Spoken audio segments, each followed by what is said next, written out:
Hello. I hope you're all doing well, and if not, I at least hope that your day improves. Hello, Adam. Hello, Bree. And hello again, Ro.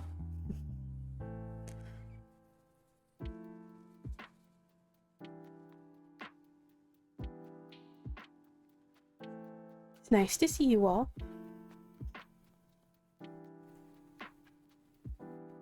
So, tonight we're just gonna be using the 3 decks that I've essentially just kind of been using in alternation like the past weekish or so.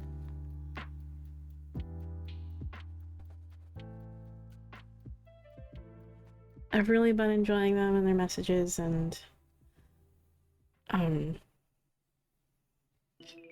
just really been liking the energy of them lately.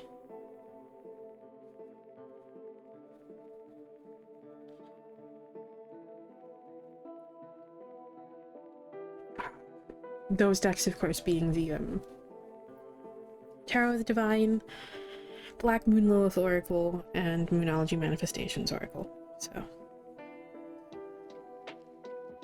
we're going to be using the Moonology Manifestation Oracle as a bit of an affirmation-esque deck today. And by that I mean essentially taking it at face value.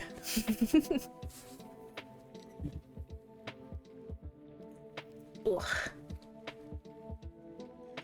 Need to stretch. Okay.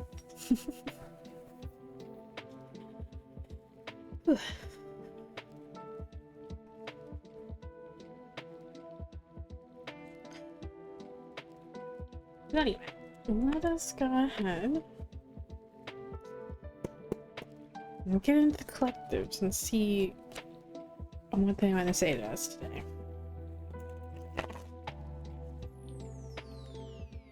Alright.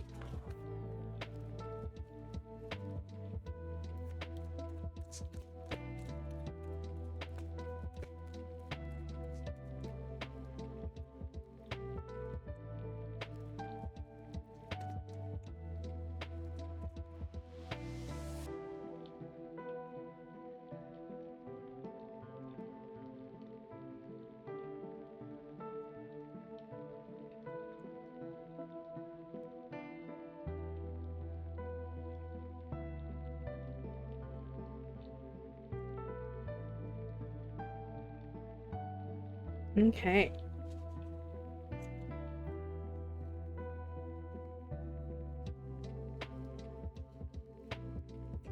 We have the moon.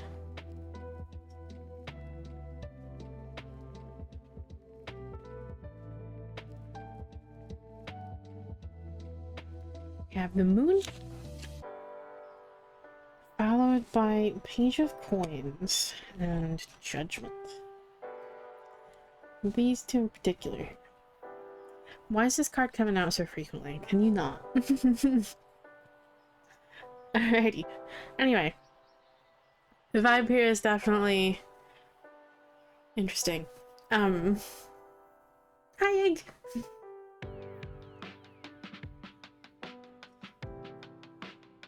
So, essentially, there's, with this moon card here, with this moon card here, there's definitely just kind of vibes of just kind of a lot of uncertainty, a lot of unknowns here, okay? And if there's a certain level of just kind of apprehension due to all of this, and oh hell yeah.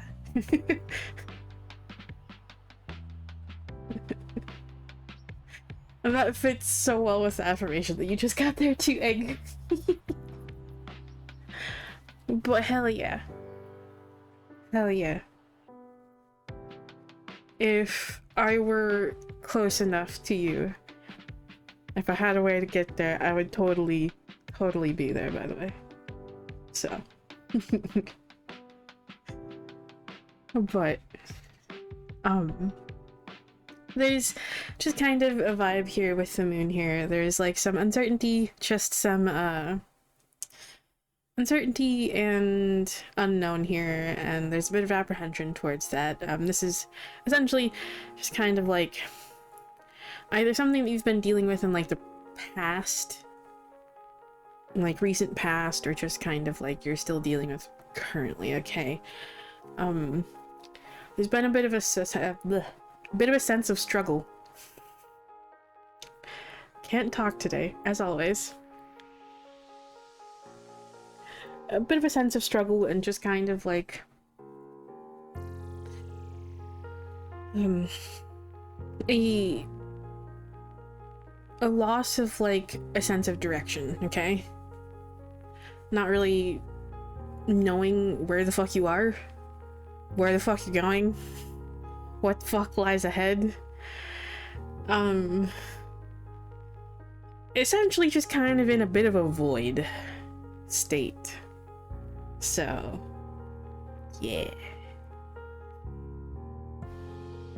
For a while there, for like a long time there, I was like finding myself in this sort of state where I was just generally just lost.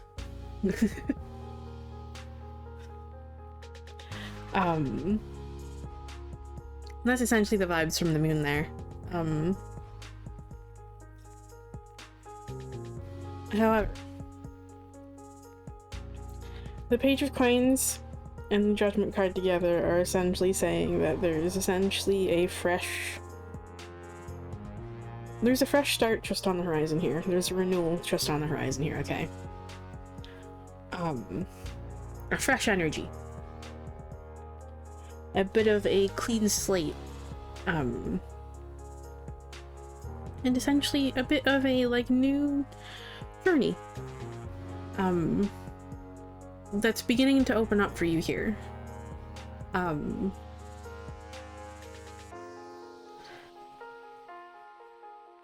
I generally get the idea that this is going to be something positive, okay?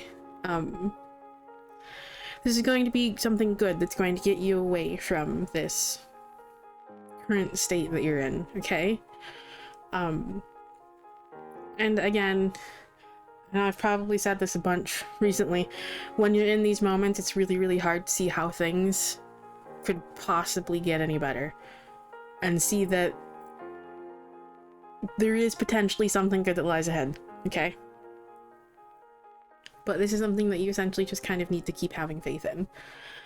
Keep following those inner calls, those inner pulls to whatever you're being led towards right now, okay? Wherever those are leading you, just follow them and see where they lead, okay? And just know that you're very close. Particularly, again, with that Judgment card. It likes to come up so much fucking lately. So fucking much. Essentially, saying that you're just very close. You're on the cusp of something good here, on the very, very edge. So you just need to keep going, okay? Keep pushing through this difficulty.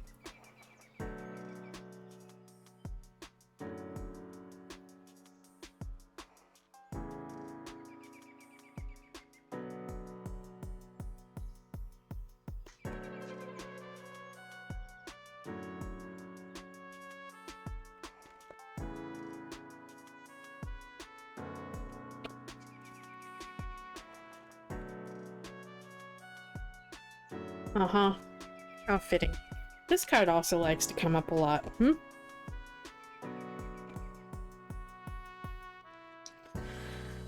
Pluto, endings and regeneration.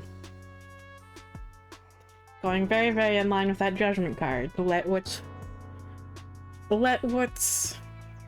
As well as, you know, like...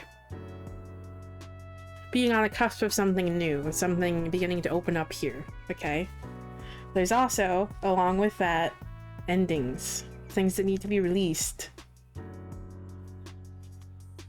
And to go along with that, we have Black Moon, Lilith, and Sagittarius. Free yourself.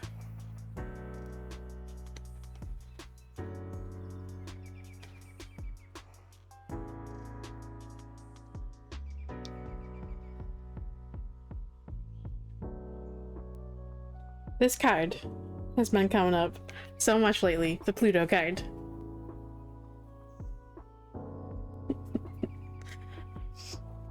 Pluto, endings and regeneration.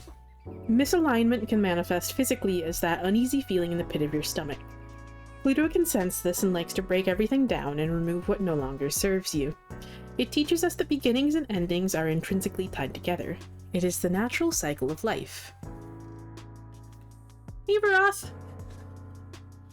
Hidden wealth, inheritances, and debts are also part of Pluto, indicating change in this area of life. Allow this transformative wave to pass over you. It will wash away the shadows that have held you back from activating your light. In ancient Greco-Roman mythology, Pluto was the lord of the underworld and hidden wealth, also known as Hades in Greece. He presided over Earth's lower realms and the rich gems, minerals, and metals found in the ground. Pluto is the planetary ruler of the fixed water sign of Scorpio. Scorpio rules alchemy, sex, death, rebirth, psychology, the occult, secrets, and transformation.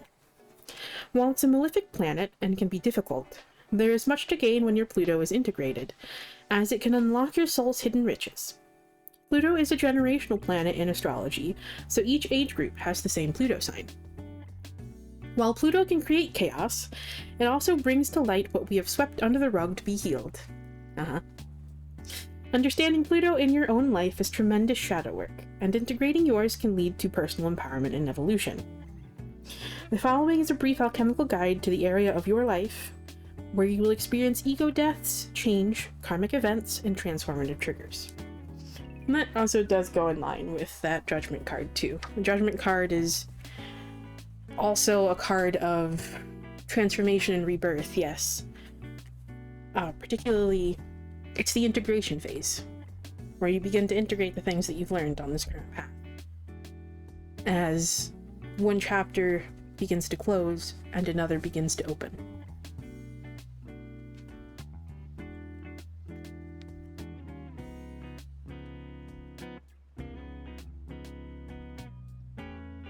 So, most of us here are likely going to have Pluto in Scorpio, by the way. If you're a millennial, you likely have Pluto in Scorpio.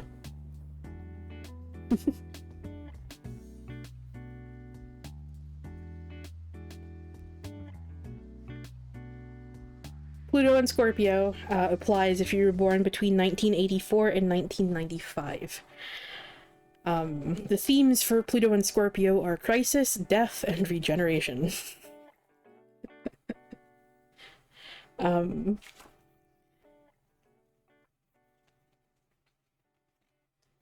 For those born between 1995 and 2008,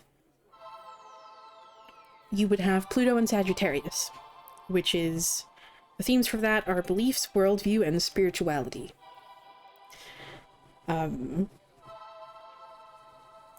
Those born between 2008 and 2024 would be Pluto and Capricorn. The themes for that are structure, security, and hierarchy.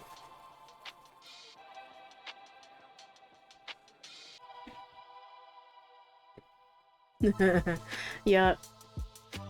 Pluto and Scorpio, again, Pluto is the planetary ruler for Scorpio. Most millennials are going to have Pluto and Scorpio. It's essentially, it's the planet of transformation.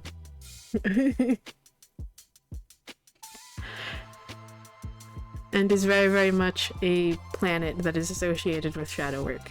Mm-hmm.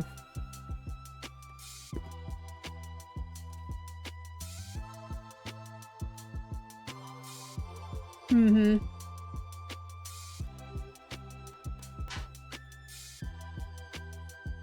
Alright. And again, we're just using the Moonology Manifestation Oracle as a bit of an affirmation deck by essentially just taking it at face value. Well,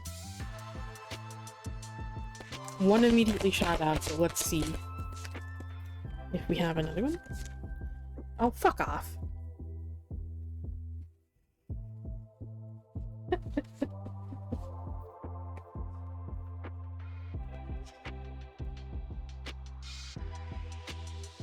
Okay.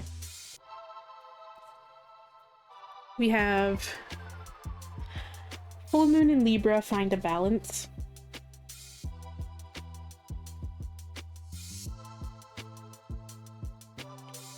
So try to find a balance between things and know that things are going to come back in balance here during this period, okay? And also, another thing that they apparently want to fucking emphasize here. Because they always fucking do. New moon in Taurus. Know your worth. Hey, how about you fuck off?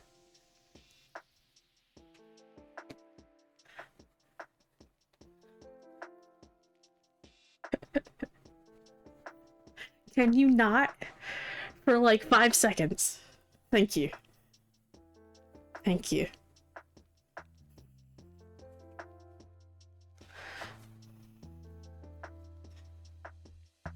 Anyway, I hope that message helped. For whoever needed to hear it.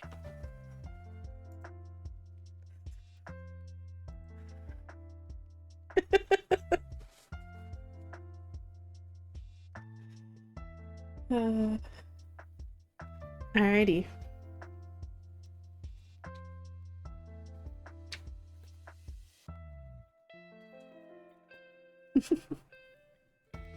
No! Egg, I'm so sorry.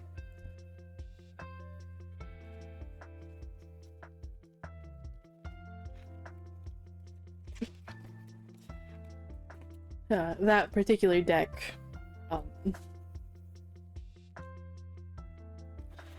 the last deck there, by the way, if you were curious, Veroth is the Moonology Manifestation Oracle.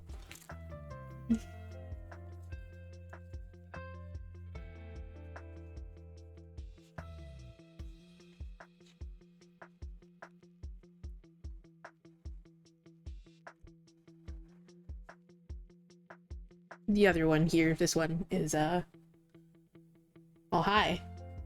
I just took the top card off this deck. This other one is, the Black Monolith Oracle.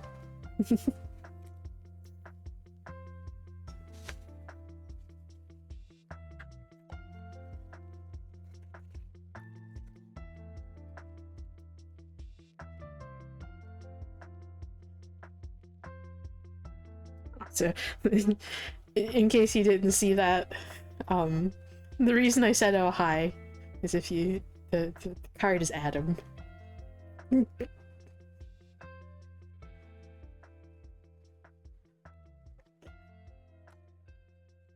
Just chilling on the top of the deck, apparently. Hi.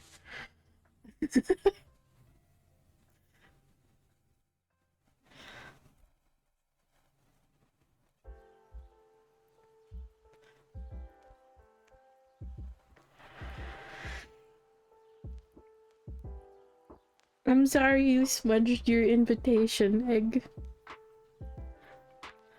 I hate working with inks sometimes,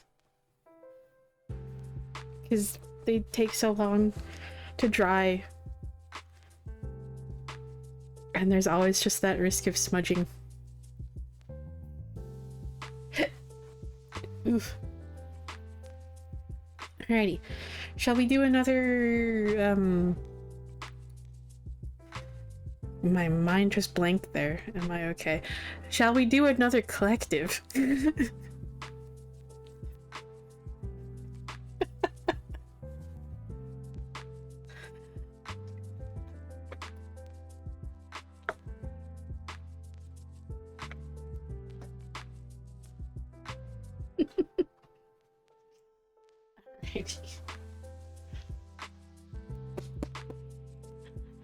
Alright.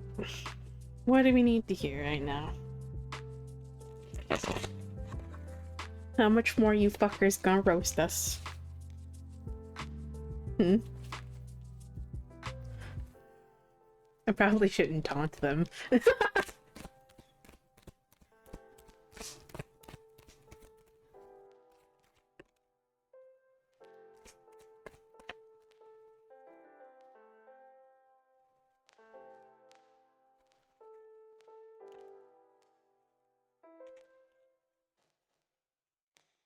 Pretty much. Do you know how fucking often I do that, Ruroth? Do you know how often I do that?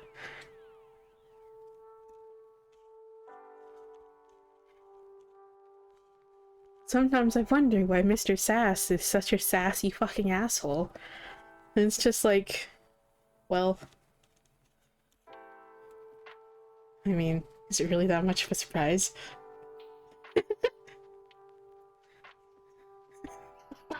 Either, honestly. Believe it or not, I actually tone it down on stream a lot. You can ask Adam there. I say fuck so much that it's essentially just punctuation.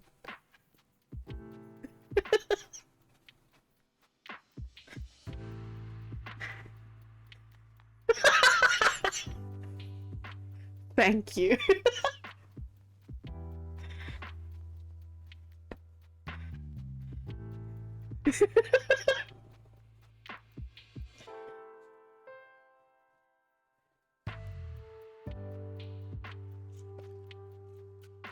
Alright.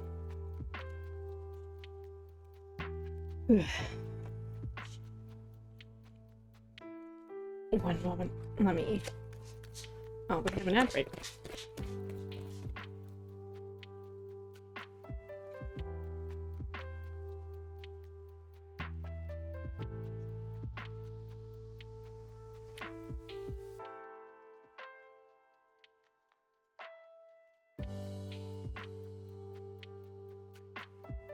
I'll go ahead and put the cards down here. We have Queen of Swords reversed, Ace of Swords reversed, and Six of Cups reversed. They're reversals. So, fuck. First we have all uprights, and now it's just like, okay, now we're gonna do reversals.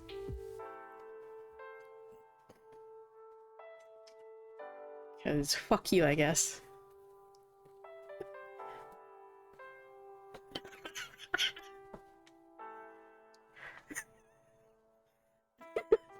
I would make a comment, but I won't.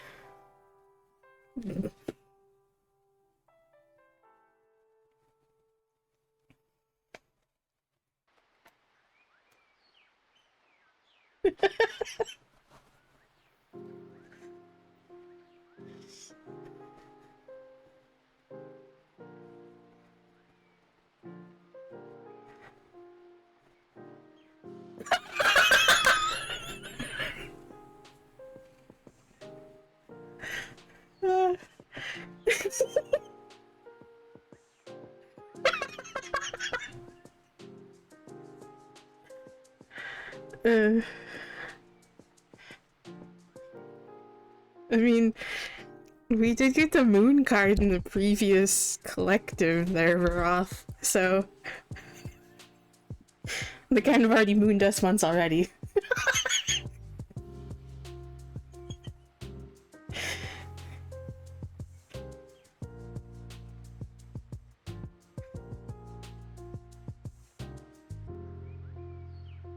And also, yeah, there are some on my team, my spirit team, who are definitely such sassy little shits that they do kind of like taunt you by wiggling their butts at you.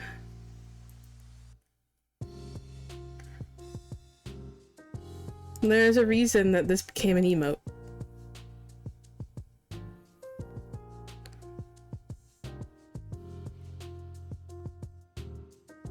And now I suddenly wish to make an animated version from behind.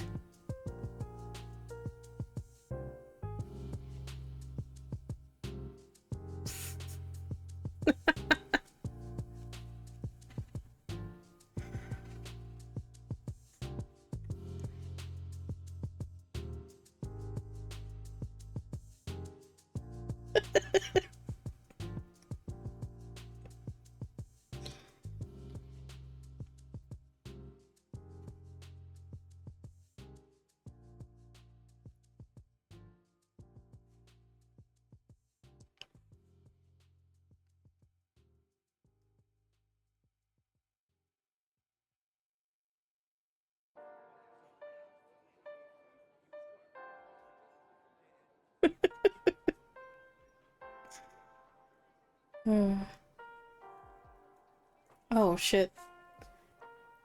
We weren't in ads. I got an ad starts in warning. I was like, wait, why are these taking so long? I'm a little tired, y'all. I'm sorry. But anyway, I guess I can go ahead and get into the reading before the ads actually do start.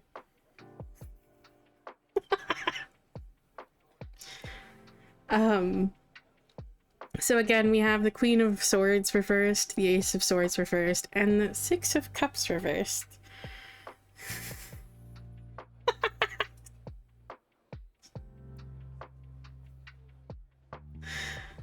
We're gonna have two of y'all making those jokes now, huh?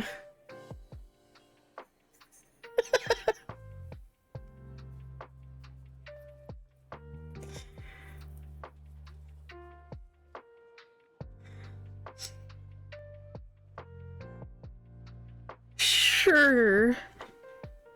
Perhaps.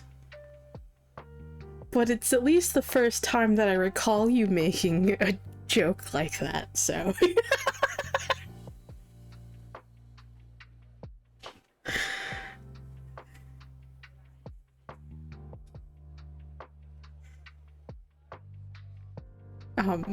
Okay. Now ads are actually about to start, so I'll fucking pause here, because I know the moment I actually start talking about the cards, it's just gonna interrupt me, because it always does. So.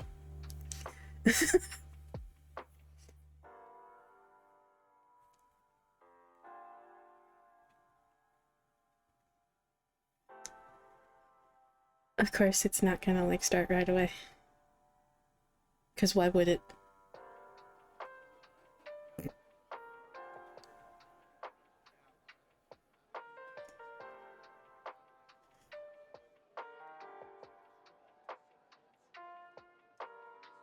Okay, maybe I actually need to start talking. There we go. Thank you.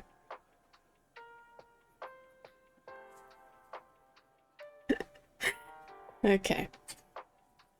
I'll just take this moment to drink some water here.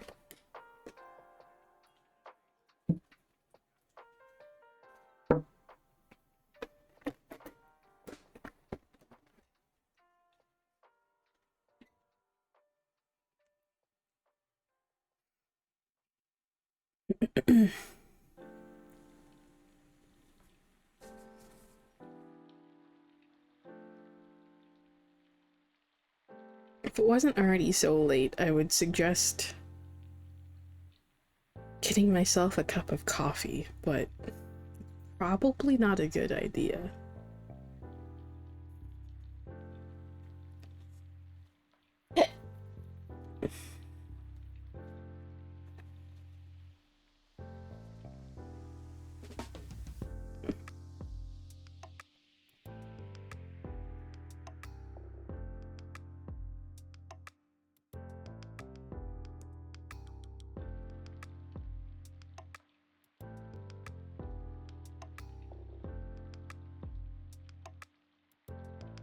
Hey, ads are almost over.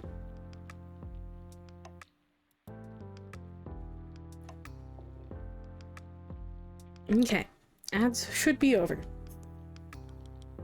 Let's actually get into these cards now, shall we? So, particularly with the Six of Cups reversed. With the Six of Cups reversed, there's essentially kind of a bit of like a focus on the past here, okay? You might be living a little bit too much in the past. Thinking on like events that occurred in the past a little bit too much. Sticking in mindsets of the past a little bit too much here, okay?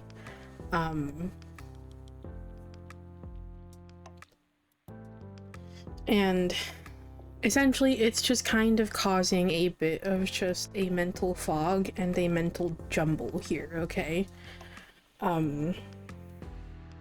It's essentially just kind of causing a bit of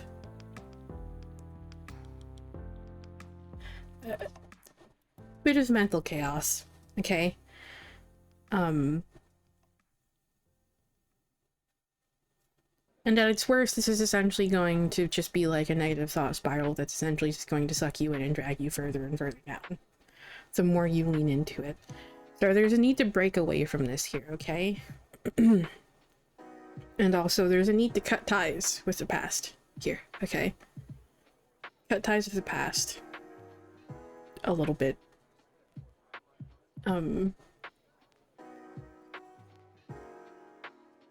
Set boundaries for yourself here.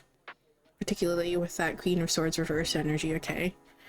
If you're still unfortunately having to deal with people who caused these problems in the past, or essentially who these, like, events just kind of involved or, like, centered around, okay? Distance yourself from this. Okay?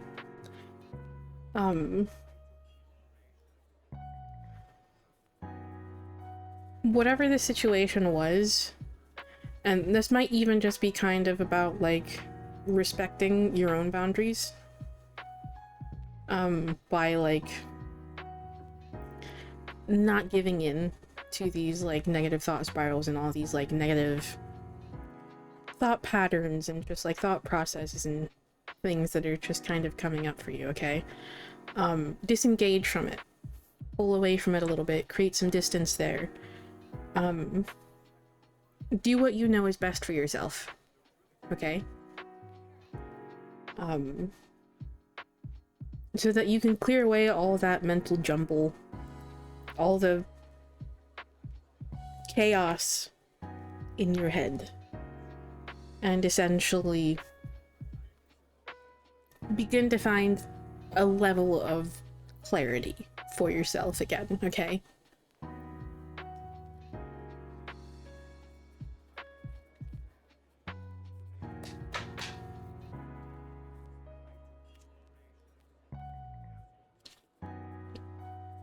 Oh, excuse you.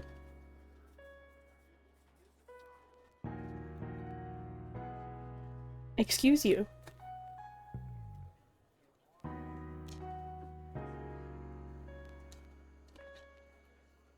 Okay. Legitimately, twice as I went to shuffle this deck, I tried to place it back. Twice.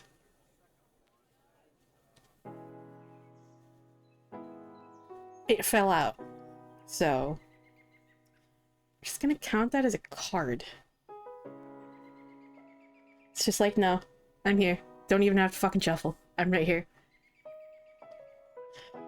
The nodes of the moon, otherwise known as North Node and South Node. Release, clear, and align.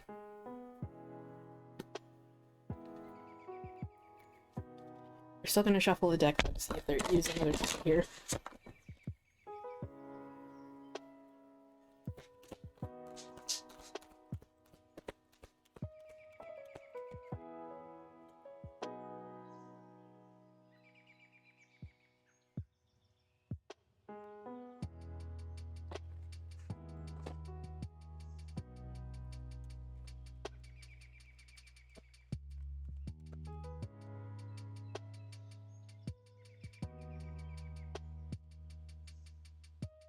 Okay.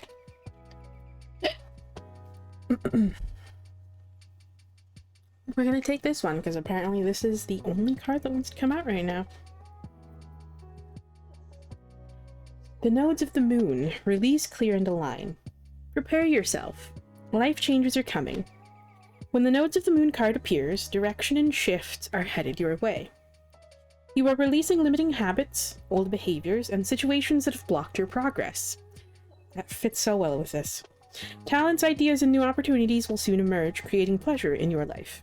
While change can bring discomfort, it's important to surrender. You're moving toward a more fulfilling direction that will light up your soul, connecting you with Source. It's time for you to awaken to the truth of who you are and align with your higher self. The north and south nodes of the moon are also called the lunar nodes.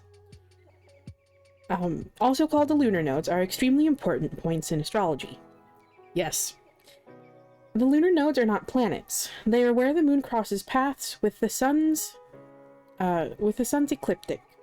As a result, they are always 180 degrees or opposite from one another. For example, an Aries north node will always have a Libra south node. In fact, this is what the node placements were up until just a while ago. They shifted from Aries and Libra into Pisces, Virgo. They shift every 18 months, roughly.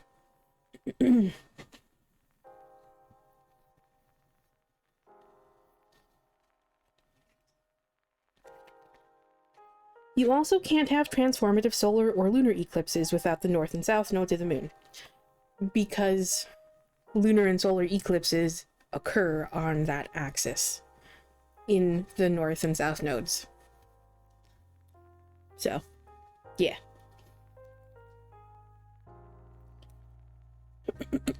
In Vedic astrology, they are called Rahu, north node, and Ketu, south node, a demon snake in Hindu mythology. The north and south node represent our karmic life direction. The south node indicates the talents you've mastered in a past life, your natural strengths, and comfort zone. It also represents what you need to release. The north node is your soul's direction and the talents that you must develop in this lifetime. It is where you will feel the most fulfilled. Most of us lean on our south node early in life before we feel the sting of misalignment and are influenced to make a change. North node is essentially, you can consider it your quote-unquote true north, okay? It's your way forward. Path you're meant to take. So. And the affirmation for this card is, it's time to release the fear. Let go of patterns that are holding you back.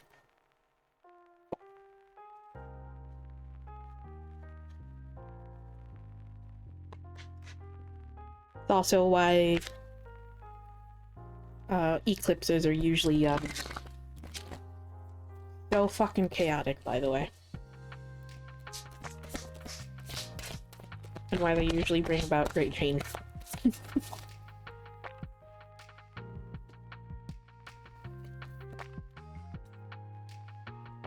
Okay. Full moon in Taurus. Detoxify. Let go of all the negativity. Try your best to release yourself from those negative thought patterns and those negative thought spirals that you're influencing, okay? You don't deserve all the shit that you're telling yourself. All the nasty shit you're telling yourself. You don't deserve tearing yourself down, belittling yourself.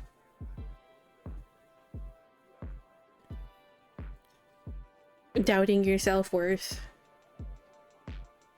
Okay?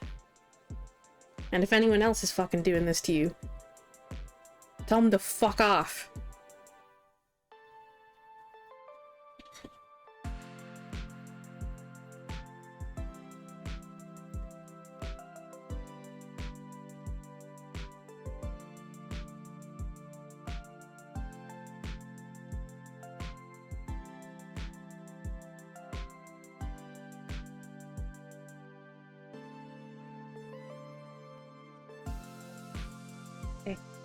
So I hope that message helps for whoever needs to hear it.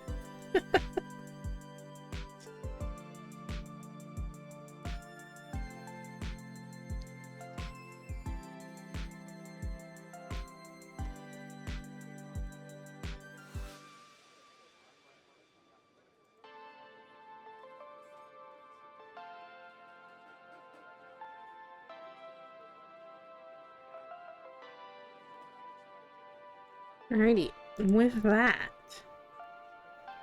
let me go ahead and open the queue here, yeah? Okay, queue is open. You may now join.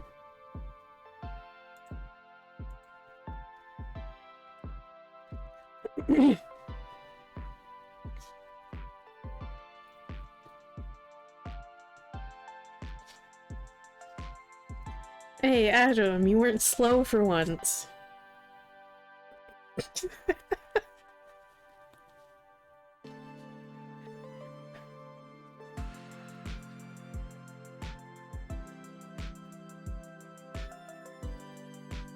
I didn't notice. Did you actually frame one that shit this time?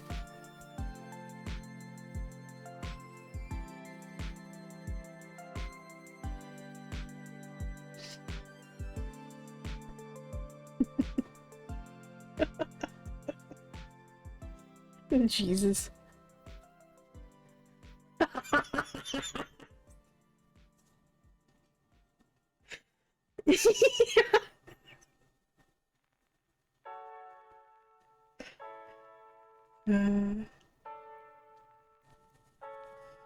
That's great. In other words, get fucked, Adam.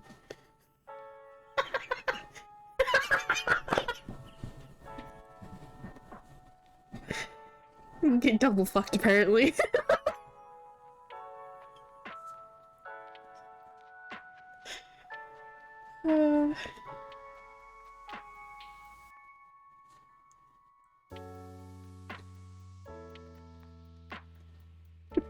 Hi, Kels.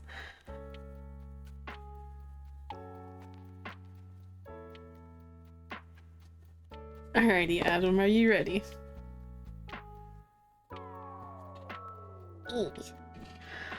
Oh, my leggies.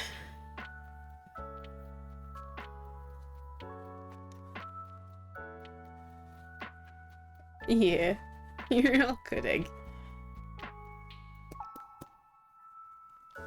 Alright. What do you need to hear today, Adam?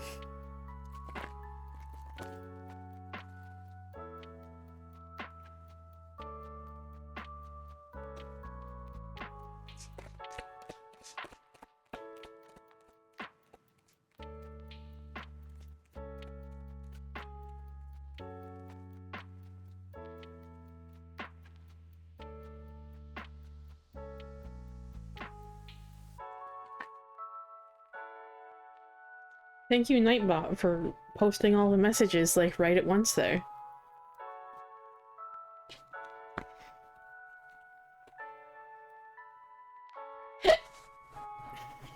Excuse me.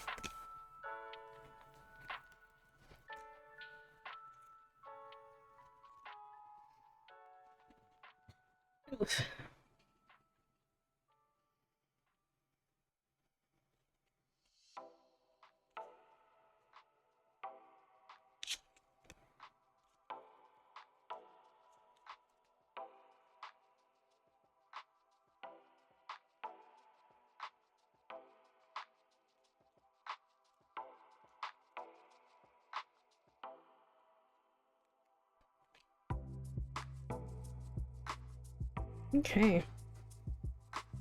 We have 4 cards for you here.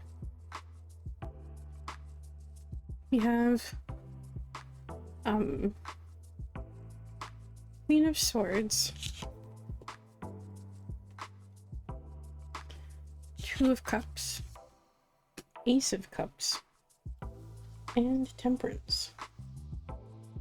Essentially, just kind of like the immediate vibe that I'm getting here is essentially, I don't know why, but for some reason from the Queen of Swords energy, there's like a bit of a... I felt it in the last one too, like when it was reversed. But it wasn't quite right. There's a bit of a vibe for some fucking reason with the Queen of Swords about honoring yourself. I'm not quite sure why. But anyway.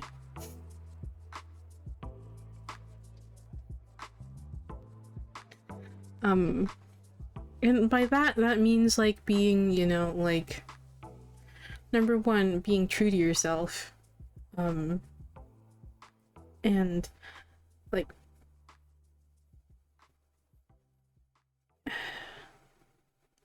self-advocacy. That's the word I'm looking for. Valuing yourself. Have, like, advocating for yourself, okay?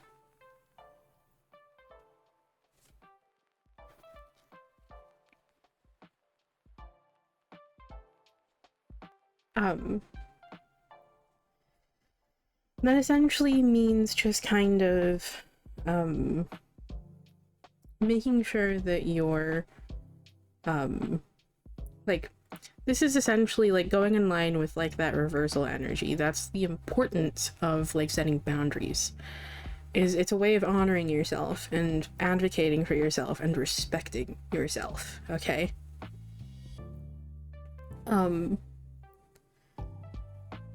It's essentially showing that you value yourself, you care about yourself.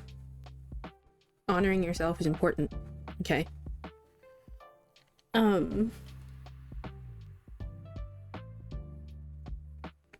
So, yes, don't belittle yourself, don't diminish yourself, okay?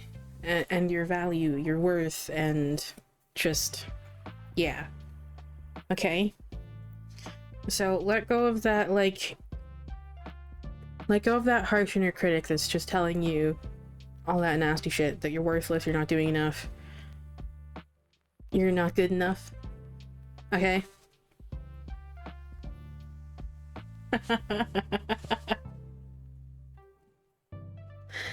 Okay? And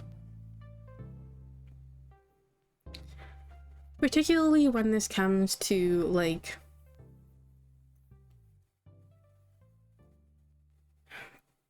when this comes to relationships, okay? And, like, when this comes to relationships, and it not just necessarily fucking romantic, okay? But also, one, with yourself, but also friendships as well. Like, any sort of, like, relationship and connection with, like, other people, okay? Make sure, essentially, that you're...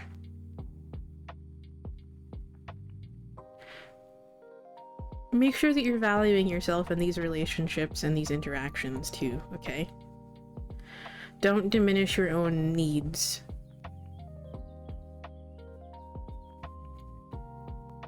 In favor of others, or even diminish what you do for others, okay? But, I don't know. For some reason, I'm getting just kind of like this as establishing a relationship with yourself. This is about, like, establishing a relationship with yourself, okay?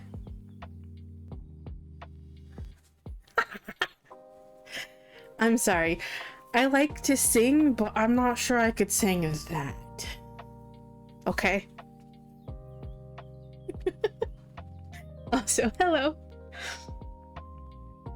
So, this is essentially, like, kind of emphasizing, for some reason, this need to just kind of, like...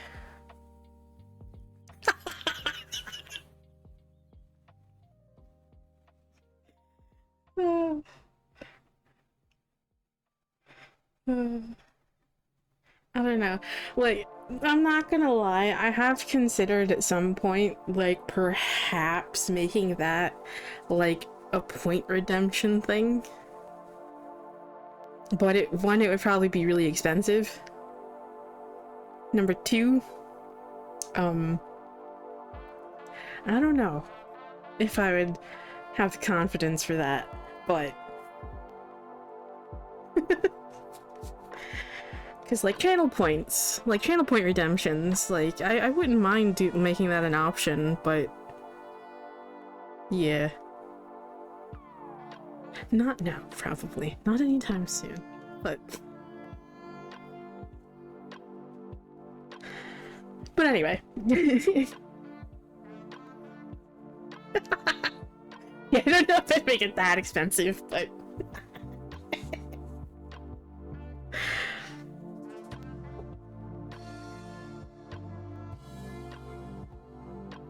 Like, honestly, I was thinking making it probably somewhere between... like, 10k to... or not 10k. Like, 50k to, like, 100k, like, channel points. So...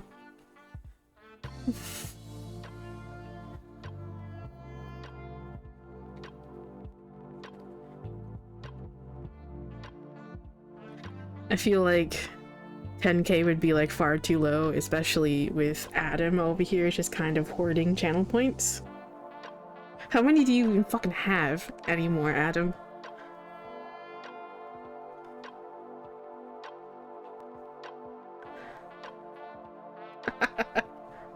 Oh god.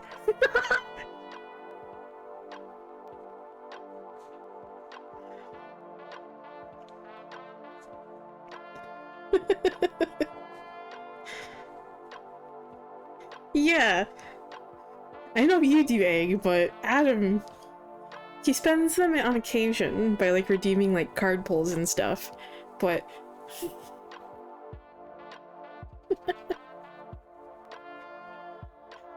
yeah. Yeah.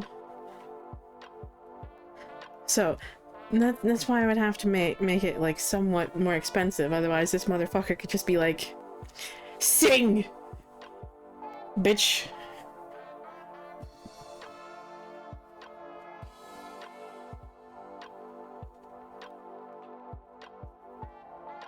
I know you would, you fucker.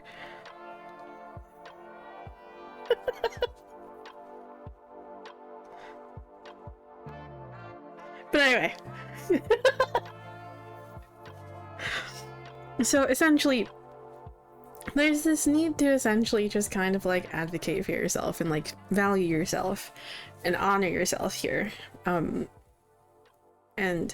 this is essentially like a journey and like a relationship that you are just like nurturing here, okay? And this is one that you've been like trying to develop and improve for yourself for a long time here now, okay? And one of the things that you need to do here to just continue like developing this relationship with yourself is to let go of that harsh inner critic, okay? Open yourself up to experiencing those just positive experiences, okay? Open yourself up to positivity. Open yourself up to the possibility that things could go better than you expect. That things could actually go well. Don't tell yourself that, you know, you're not doing good enough. You're not good enough. That you're not worth it. Or that you're worthless. Or essentially just, again, kind of belittling yourself, okay? Like...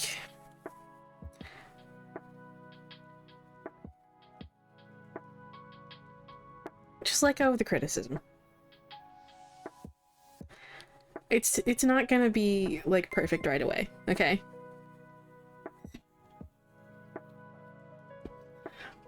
It's not gonna be perfect right away. But... just know that, number one, you do deserve to experience these things, okay? You do deserve to actually, like, value yourself enough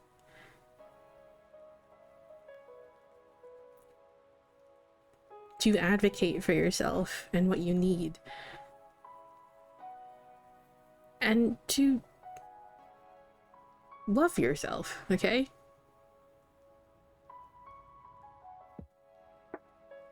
Have patience with yourself as you navigate this journey and this situation.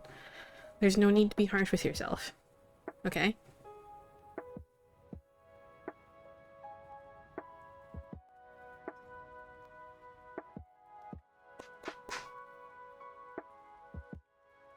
No one's perfect, and perfect doesn't exist. Perfection is a lie.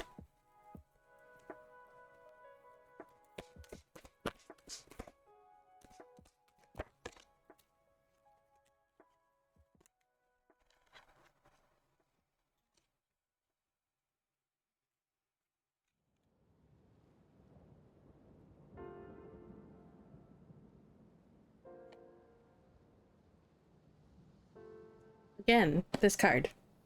Pluto. Endings and regeneration. And coagulation. Soul ascension.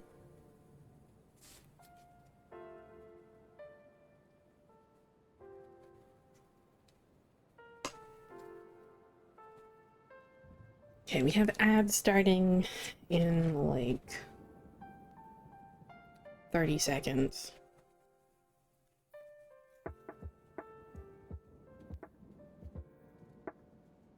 But I should be able to get through this first card at least. Endings and regeneration. Misalignment can manifest physically as that uneasy feeling in the pit of your stomach. Pluto can sense this and likes to break everything down and remove what no longer serves you. It teaches us that beginnings and endings are intrinsically tied together. It is the natural cycle of life. Hidden wealth, inheritances, and debts are also a part of Pluto, indicating change in this area of life. Allow this transformative wave to pass over you. It will wash away the shadows that have held you back from activating your light. Okay, there are ads. I'm gonna pause right there.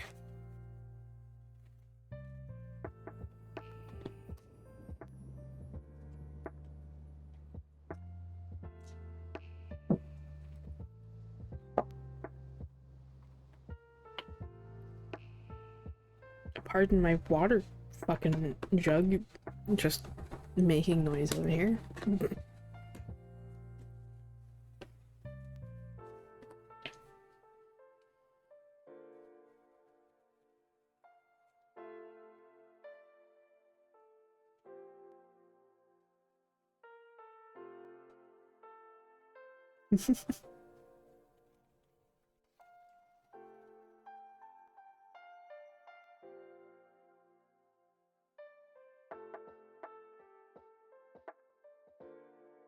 Okay, almost over.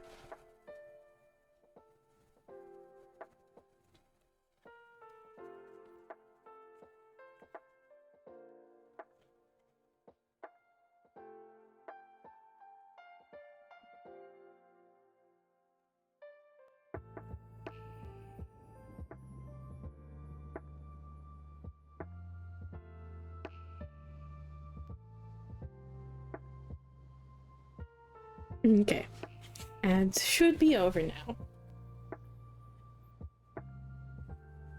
In ancient Greco-Roman mythology, Pluto was the lord of the underworld and hidden wealth, also known as Hades in Greece.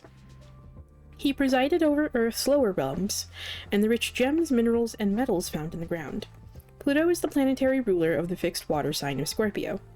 Scorpio rules alchemy, sex, death, rebirth, psychology, the occult, secrets, and transformation. While it's a malefic planet and can be difficult, there is much to gain when your Pluto is integrated, as it can unlock your soul's hidden riches. Pluto is a generational planet in astrology, so each age group has the same Pluto sign.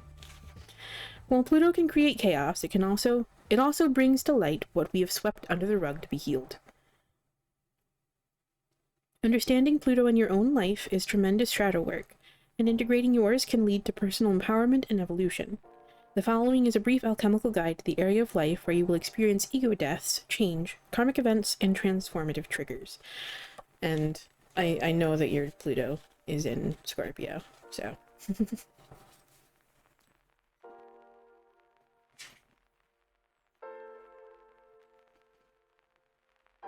Okay. And then we have coagulation, soul ascension.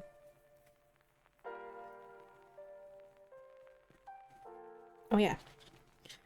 I forgot about the affirmation for Pluto. I forgot it last time too, I think. Everything must come to an end. Wipe the slate clean and make space for the new.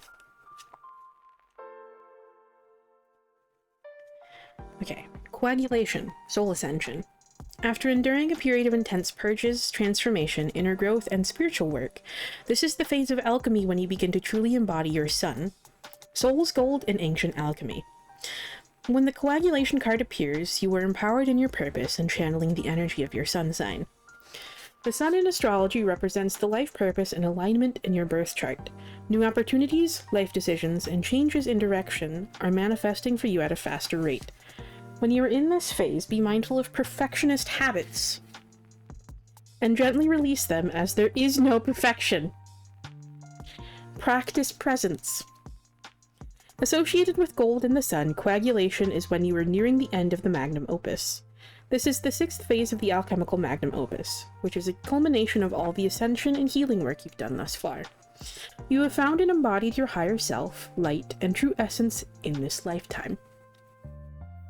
Coagulation phase shadow work. Creating and maintaining a daily meditation practice is key when you reach this phase. This allows you to remain in the present moment and heal any lingering shadows that can disrupt your light. The affirmation for this is, your soul's gold is shining through. Allow it to emanate and shine for the world to see.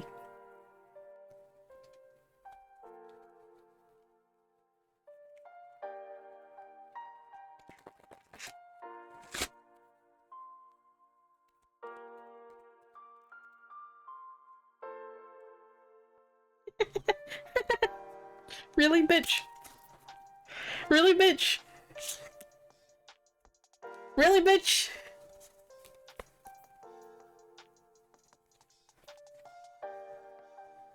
Last quarter moon in Libra. Make time for self-love. Uh-huh. Uh-huh.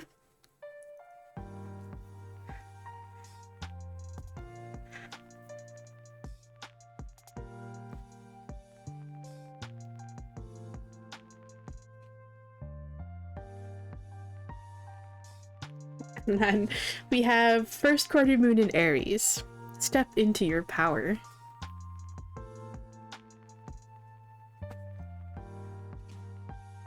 Alrighty. There you go.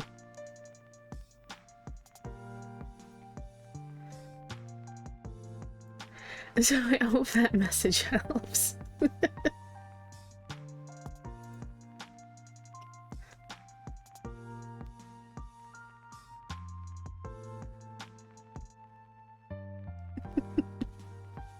Of course.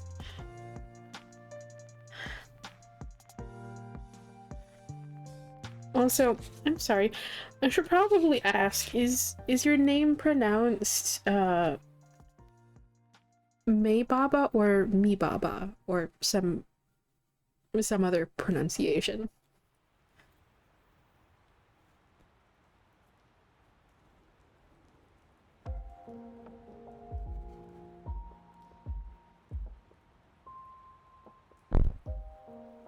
Or just let me know if there's something else you'd rather be called.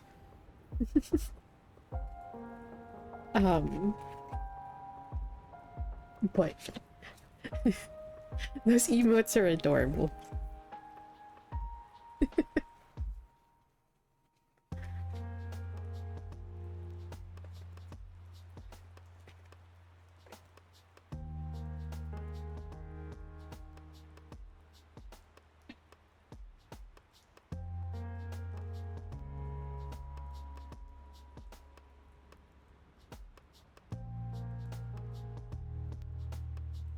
Okay. Egg, are you ready?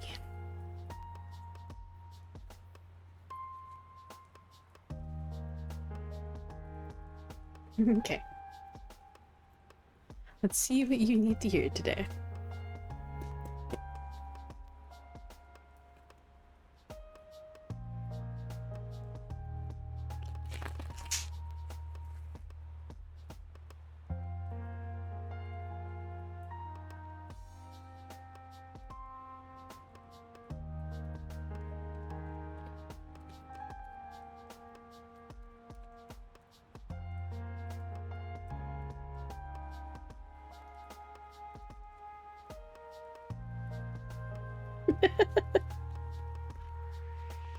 You're good, girls.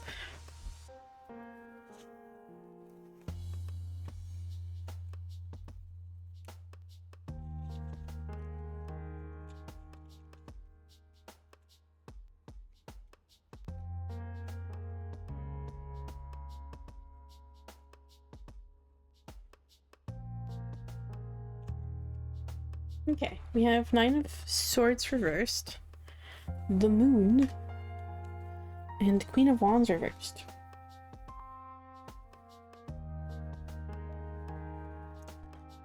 Okay. Yeah, I was about to say, we just got fucking mooned again.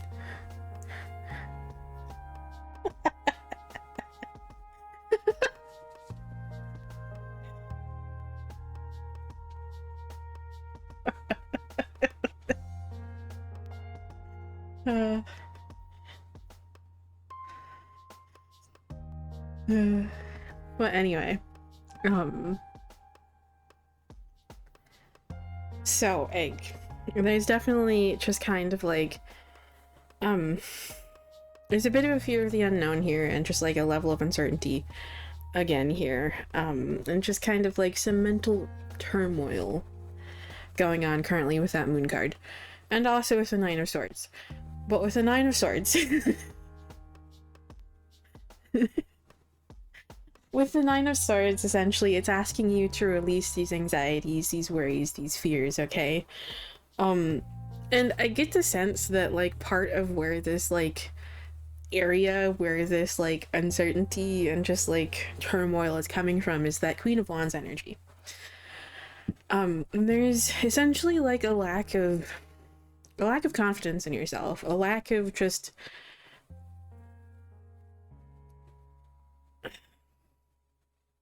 a lack of belief in yourself. For some reason, I'm just kind of getting the idea here that you really don't feel like you have anything to offer. Like, you don't have anything to offer.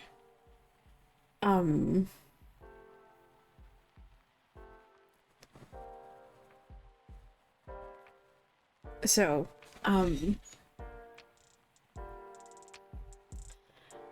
you're just kind of, like, being kind of hard on yourself with this, okay?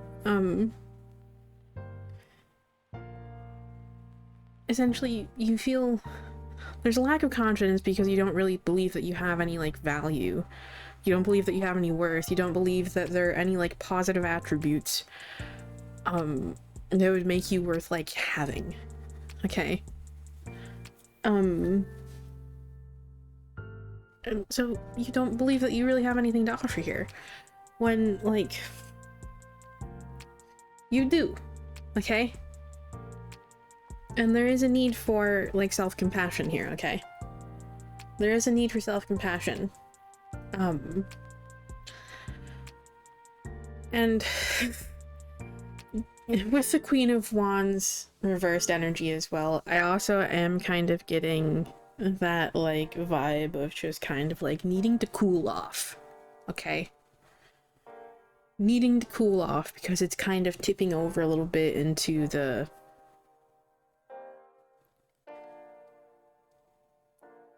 tipping a bit over into just kind of like that not so great territory where essentially it's just kind of becoming a bit overwhelming for you, okay? Because you're kind of just like stuck in this place.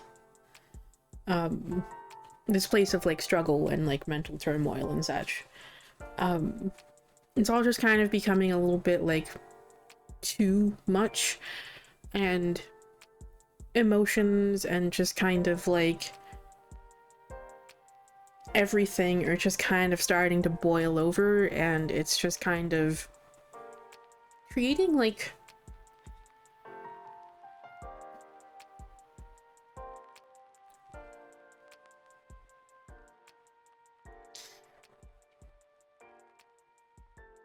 how do I word this? It's essentially just kind of creating a buildup of pressure because it's not really getting the release it needs. Okay?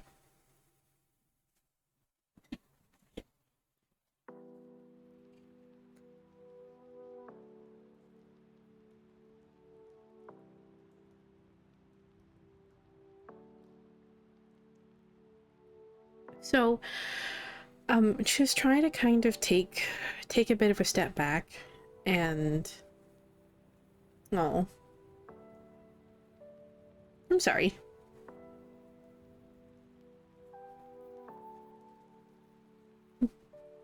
But just try to take a bit of a step back and like take a little bit of distance from things, so that you can just hopefully release your hold on these like emotions and like thoughts that you're just carrying, that you're just kind of bottling and holding on to. That's just contributing to this sense of just like building pressure. Okay.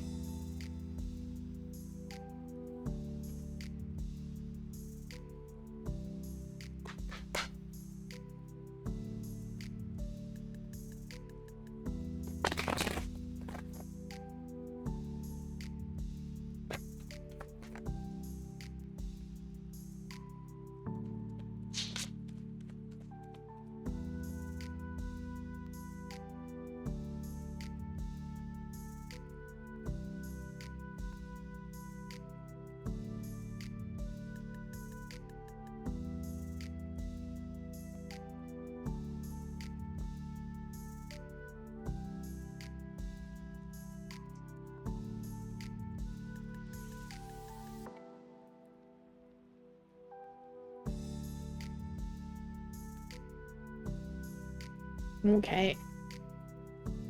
We have here Black Moon, Lilith, and Leo, allow your light to shine. Both of these are going in line with that like Queen of Wands energy there. Black Moon, Lilith, and Taurus, you are worthy.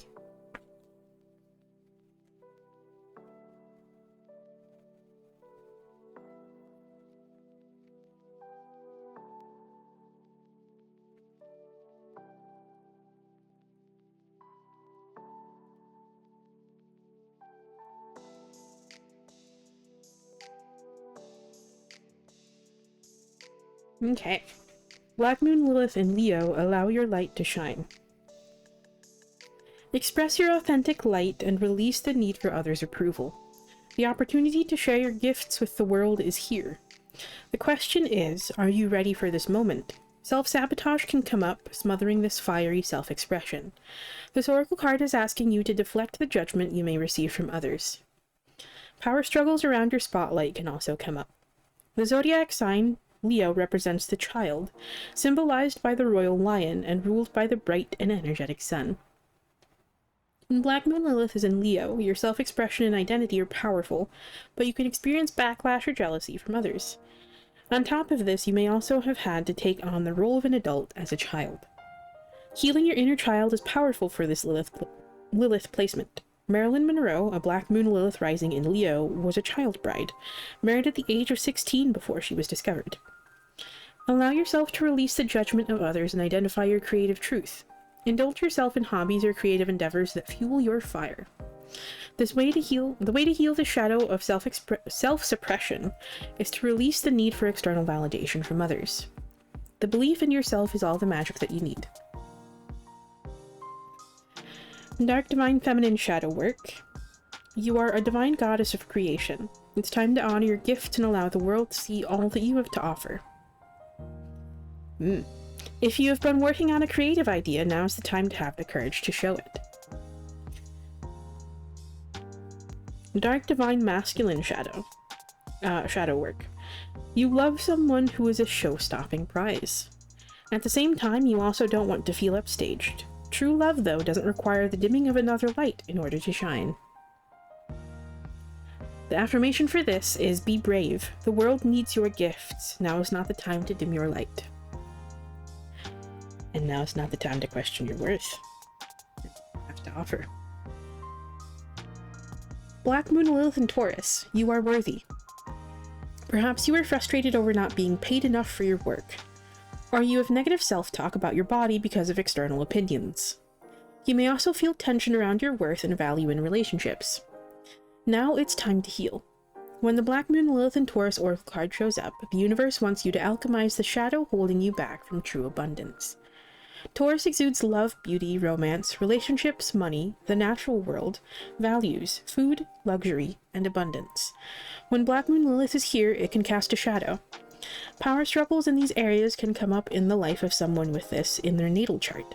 Marie Antoinette, the last queen of France before the French Revolution, had Black Moon Lilith in Taurus in her 11th house of society. Her luxurious lifestyle was demonized by the French collective.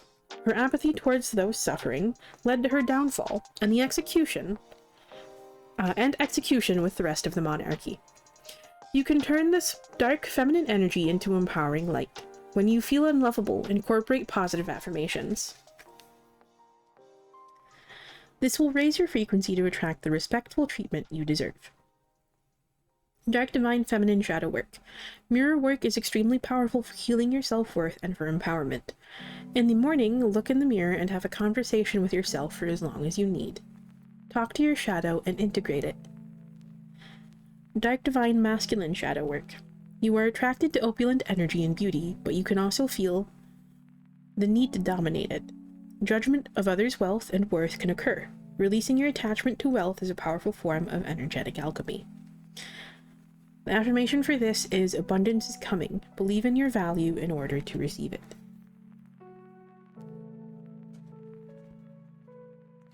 Yeah. I know that feeling.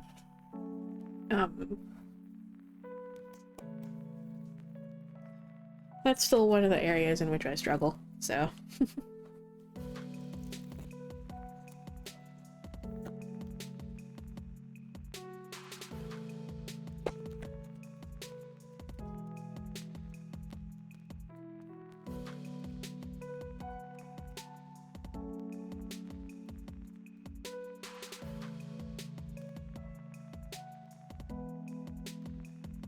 Okay. First quarter moon in Aries, step into your power.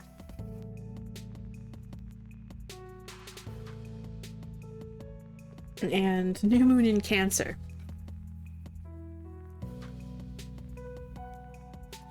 New moon in Cancer, relax. So, take some time to distance yourself, like I said. And also, believe that you have something to offer, okay?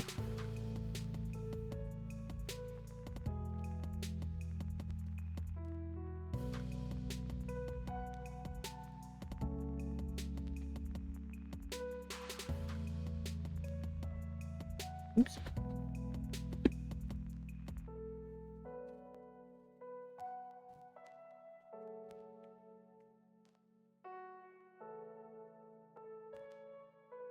Let me pull out the amulet really quick.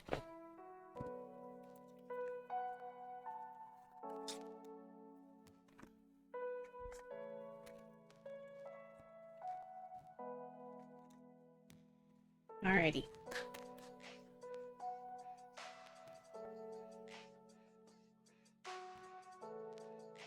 Let's see what answer they have for you here, Egg.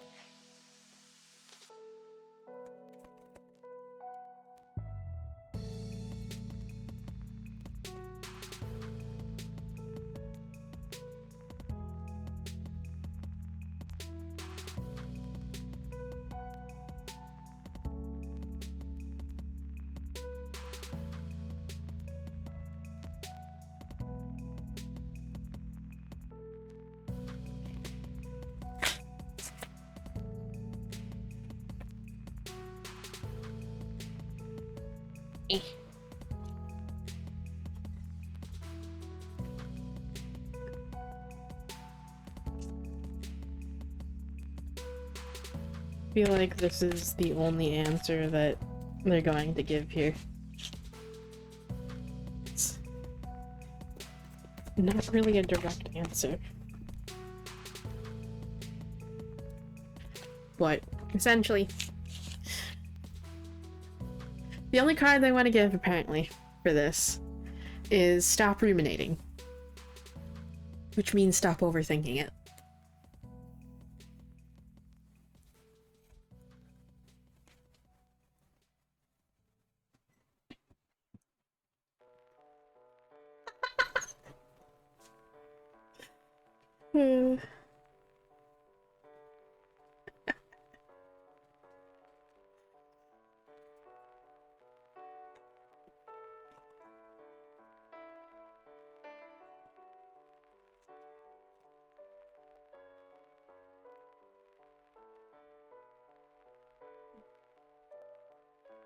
Okay, so I hope that message helps.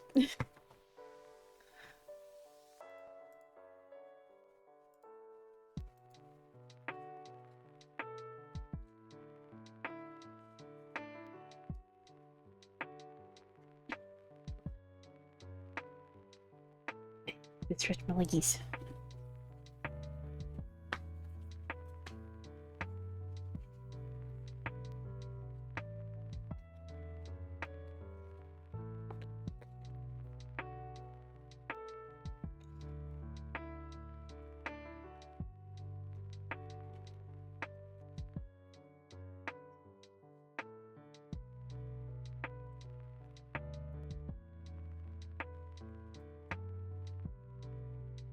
Okay.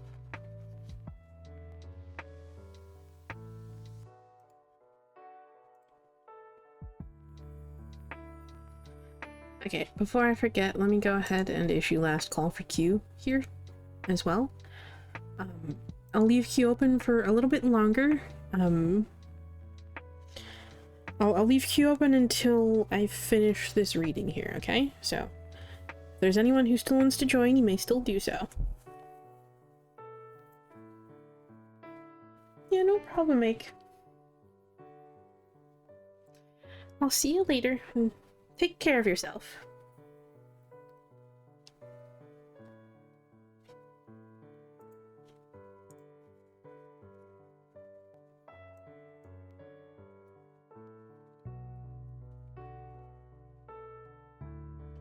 Okay, Bree, are you ready?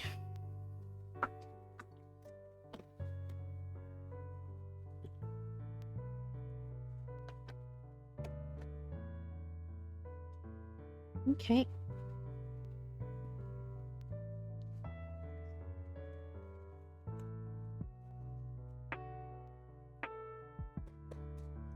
Let's see. What message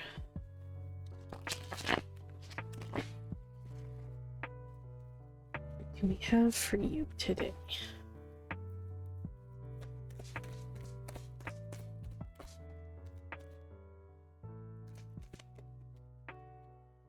Okay. That was very quick and very direct.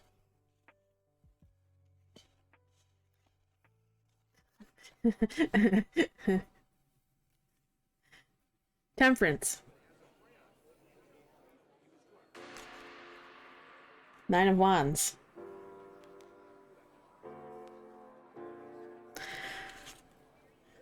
The Tower reversed. This one shows really fucking direct and to the point. Really fucking direct and to the point. Have patience. Keep going. And trust that this moment will pass. Trust that it has an end. Okay?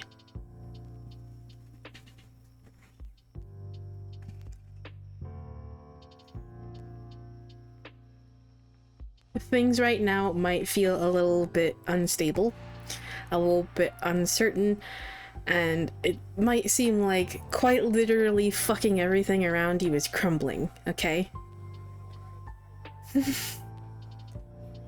It will pass. Okay? Keep pushing through this. Keep seeing things through. Keep doing what you're doing. And just have patience. Okay?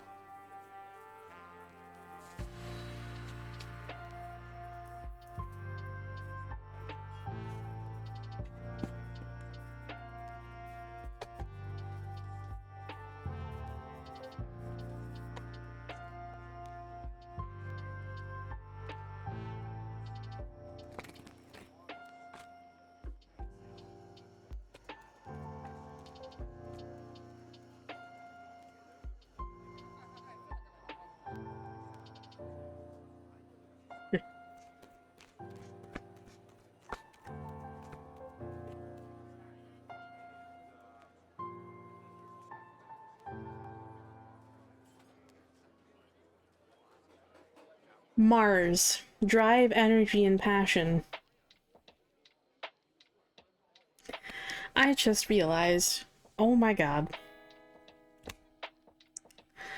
They're really emphasizing this tower card here. Do you want to know why?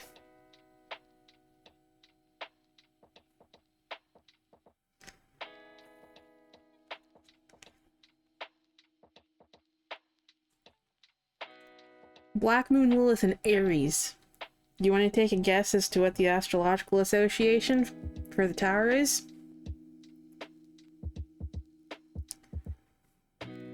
It's Mars and Aries.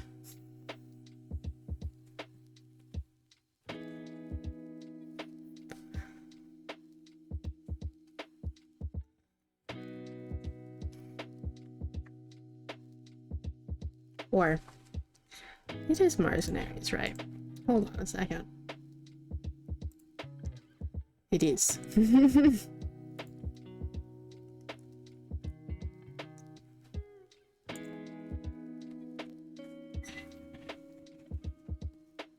Oh, and we have ads.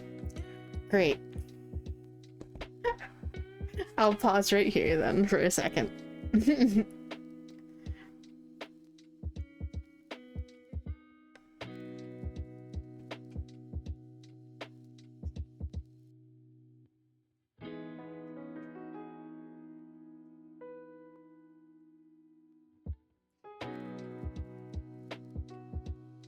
Okay, let me take this moment to go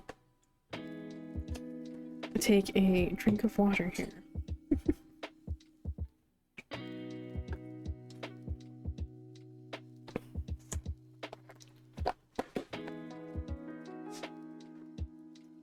And so, I'm starting to get hungry here. What should I go make for dinner after stream, y'all?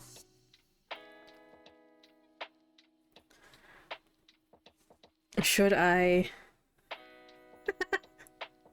I don't have any cheese, sadly. I'm sorry.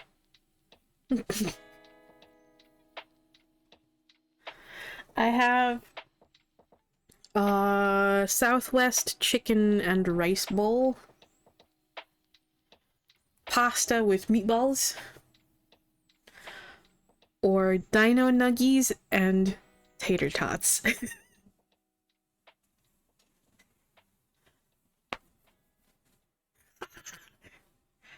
Hey, he probably fucking would, but he's halfway across the country still, Roth.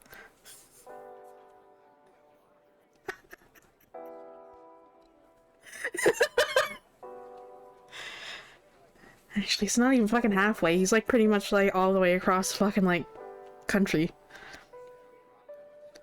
I'm up north. He's down in the south.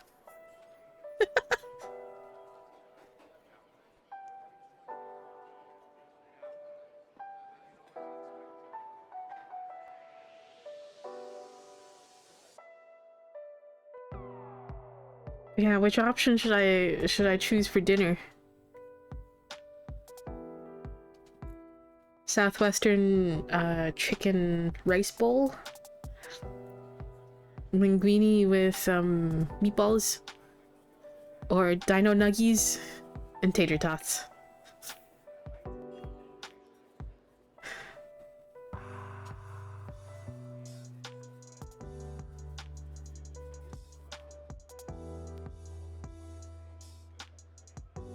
Dino nuggies. Yeah.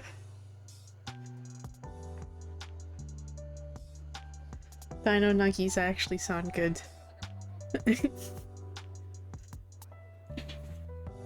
Anyway, ads are over now, so let me go ahead and get into these cards here.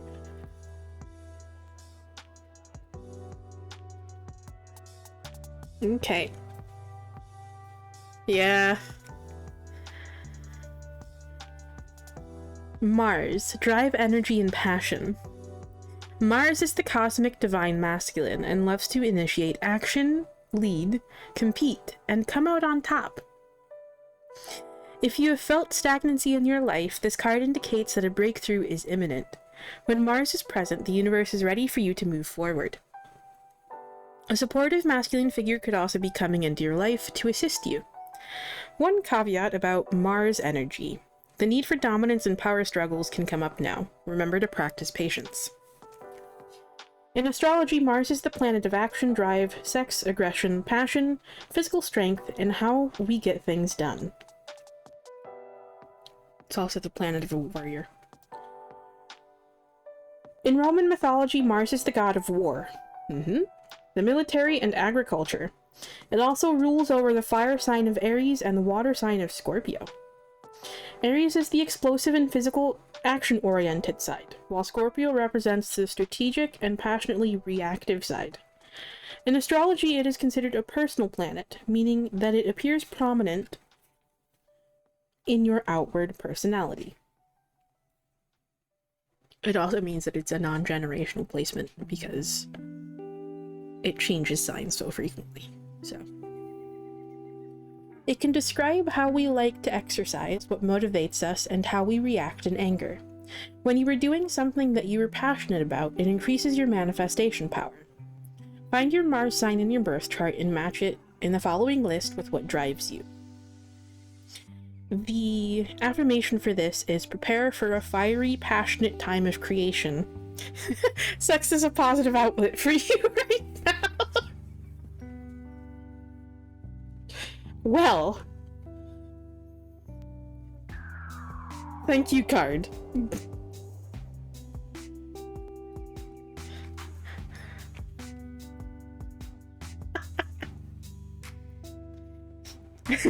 And then we have Black Moon, Lilith, and Aries. Lead your life. When this card appears, the universe is calling for you to embrace your desires, set boundaries, and say no. You may feel the need to take on the world by yourself, rejecting support from others for fear of appearing weak. This can leave you feeling depleted. The lesson here is that you can both lead others and rely on them for support. The first step is to change your belief around independence.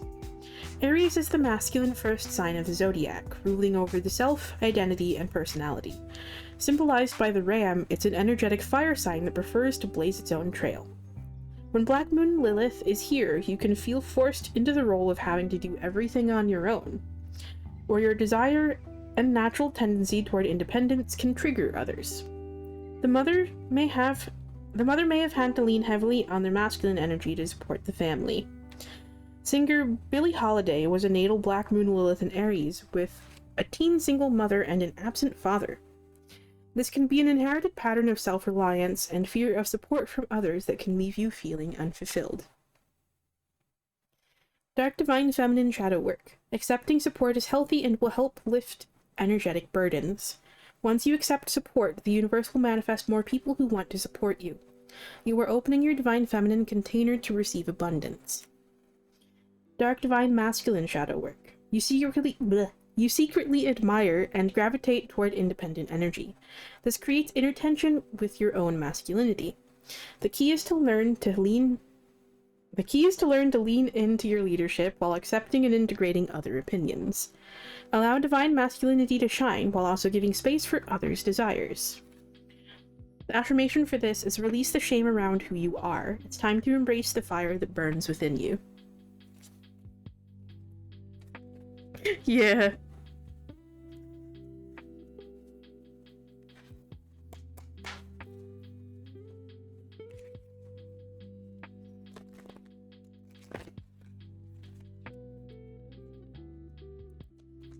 Oh, okay. Alright.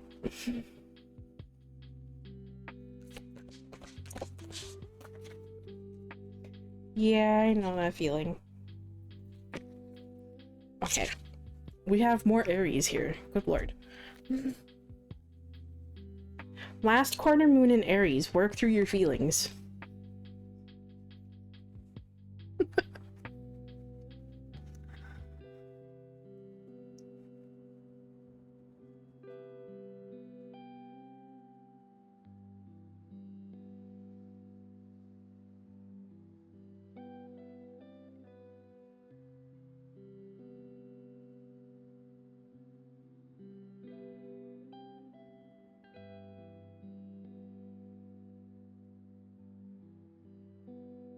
So I hope that message helps.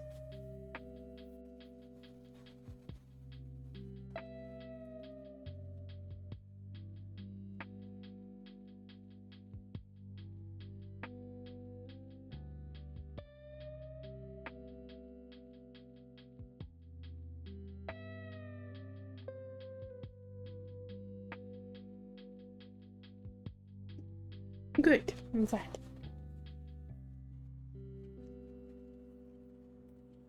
Alright. Now is the last chance for you to join queue, if you still wish to do so. I'm gonna close it as soon as I finish putting away these cards.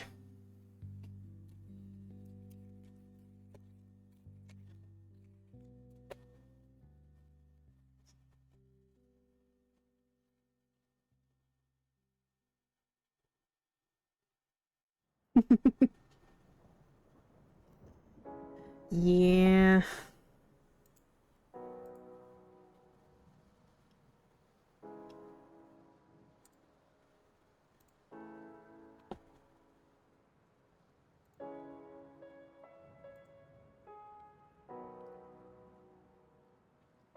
Ugh.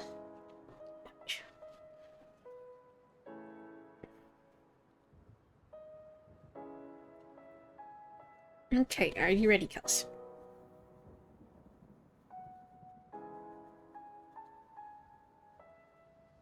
Okay.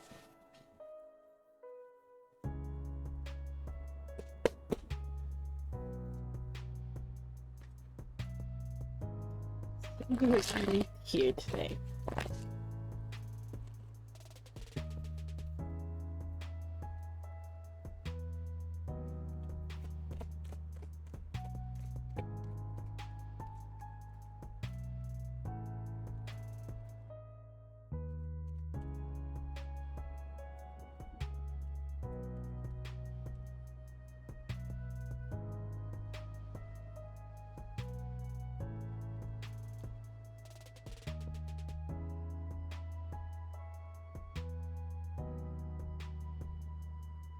Oh boy.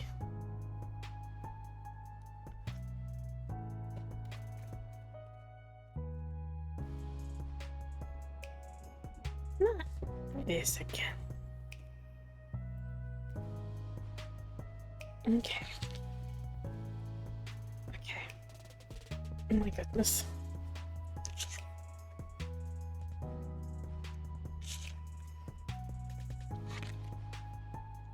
So, we're back with the magician reversed. You got this last time. However, we're also back with another friend.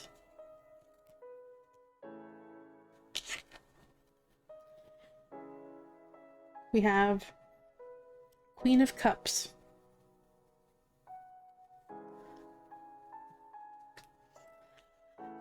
The Tower.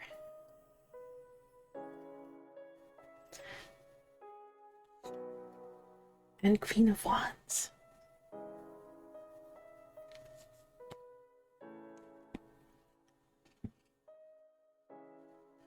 The Tower being our friend here. Except this time it's upright. So, things are feeling very tumultuous right now.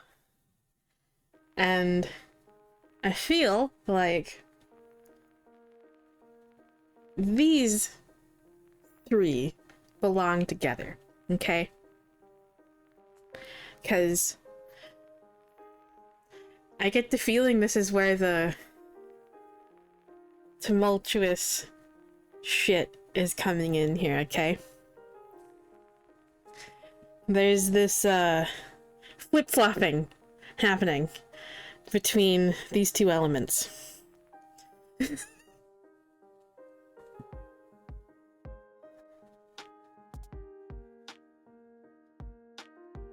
Essentially, flip-flopping between water, flip-flopping between fire. Okay? It's essentially just a fucking tempest of emotions happening here, okay? Where essentially you're just kind of like cycling through being just like upset about everything and just kind of expressing pain and sorrow about this, and then in like the next moment just kind of suddenly getting really fucking angry and pissed off and just yelling and fighting and shouting and essentially telling everyone and everything to fuck off.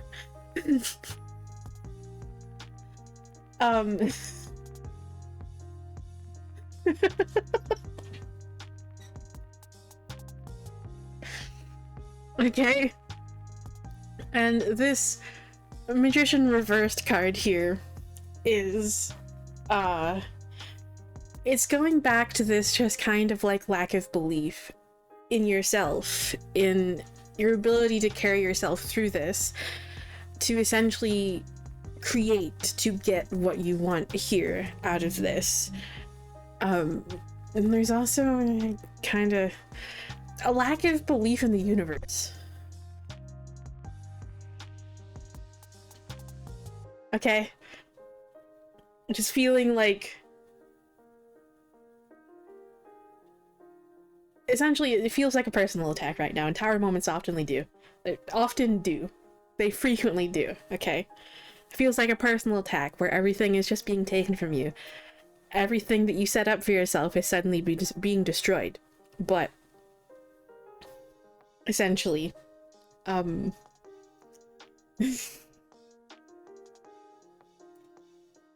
it feels like a personal attack from the universe, and it's just like, what the fuck did I do to deserve this? Fuck you! I don't fucking believe in you!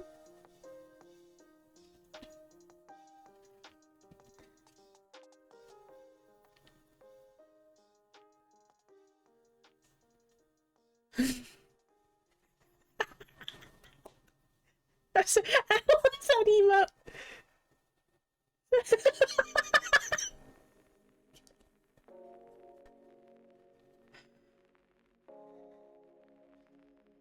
Yeah.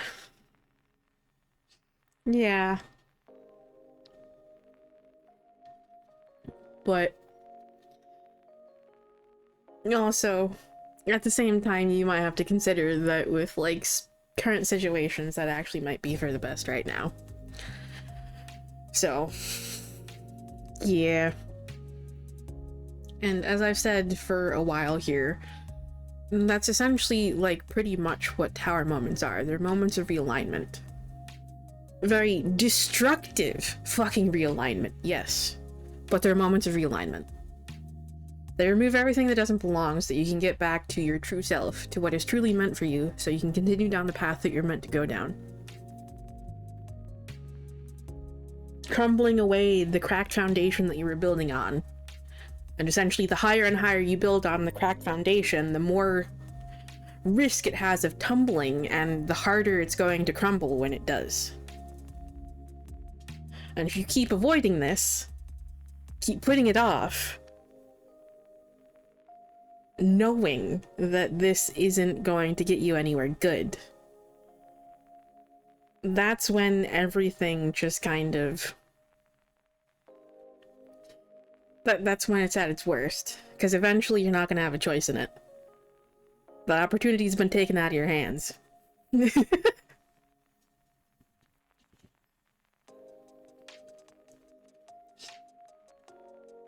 And then, you know, the universe, spirit, whatever, has to fucking step in, and it's just like, well, you're not gonna like us for this one, but just know that it's for your own good.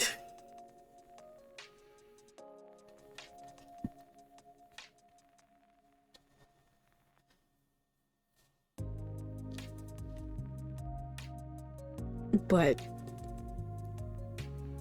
it's definitely not gonna feel like it in those moments. In any capacity. And when we're going through these moments, we're definitely not gonna see it as essentially like anything but fucking horrible. We're not gonna recognize that it's essentially like putting us back on a better path, setting up better foundations for ourselves. It's just gonna feel like nothing but a personal attack. And that's why people fear Tower Moments. I don't, but I mean, you guys know that I have a guide that is like the literal fucking epitome of tower energy.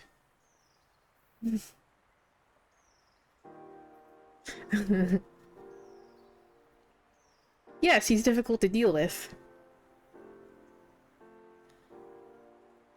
He's also very sweet, though. And I know that what he does is in my best interests. That doesn't mean that he's not an asshole, though. He is. He knows it.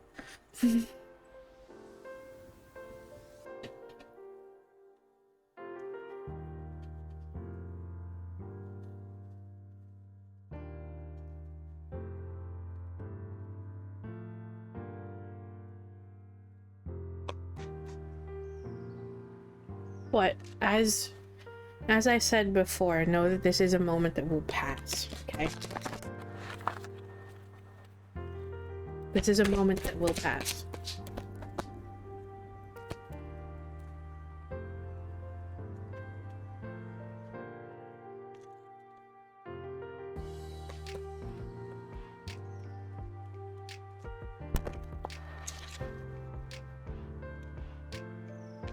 Really?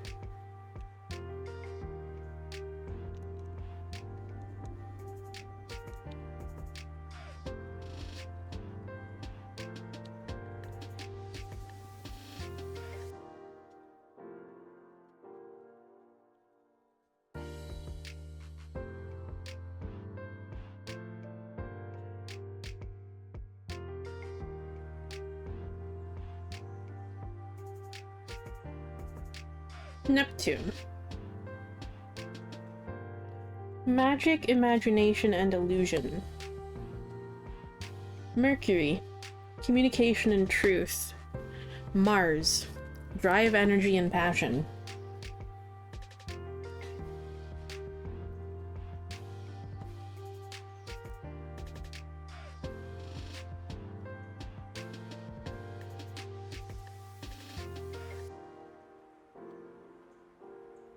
Okay, where is Neptune?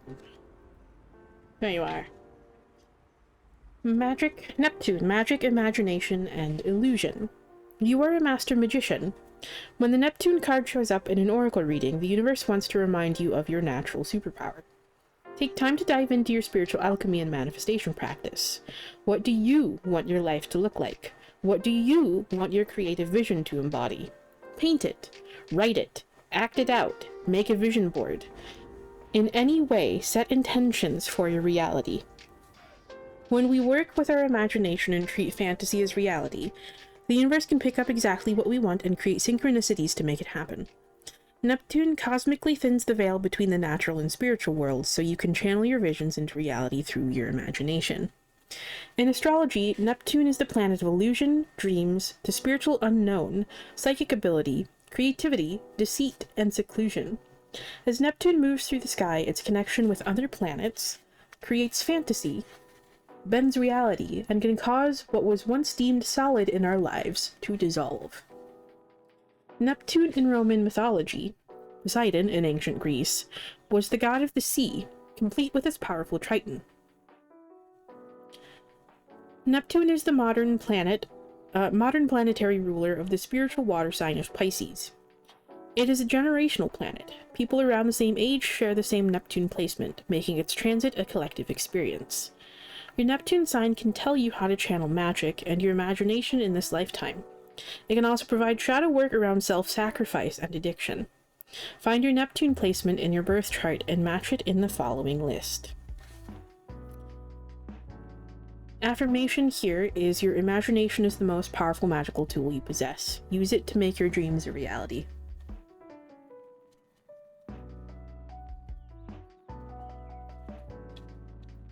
It's going very, very in line with that magician card there.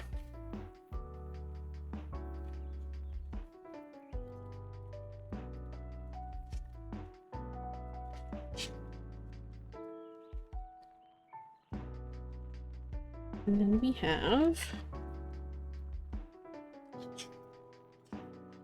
Mercury, communication and truth. When the Mercury Oracle card appears, it's time for you to tap into the alchemy of your thoughts, speech, and written word. All is mind, and your words are the spells that fashion the masterpiece of your reality. This is the hermetic universal law called mentalism, and a powerful manifestation practice to integrate during your alchemical journey. Your thoughts and words create the frequency and vibration that attract people, places, and things into your life. When you receive this card in an oracle reading, the opportunity to speak publicly or step up into the spotlight is also coming. Be confident in your voice, and don't be afraid to share your ideas with the world.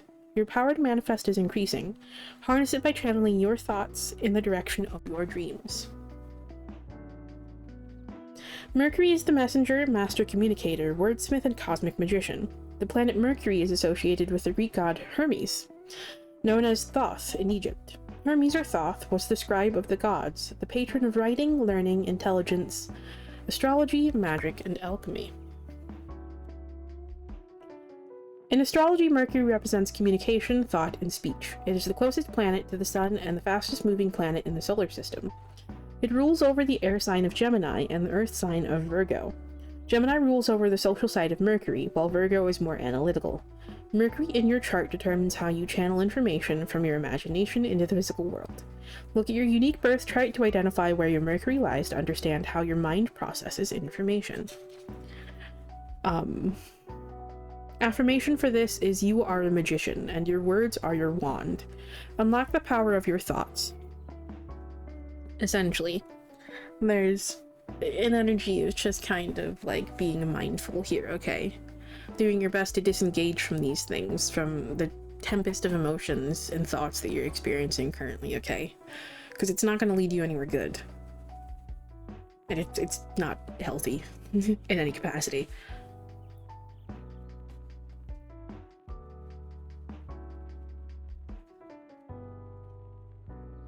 But also, Mercury in Gemini is actually the astrological association for the Magician card here. So.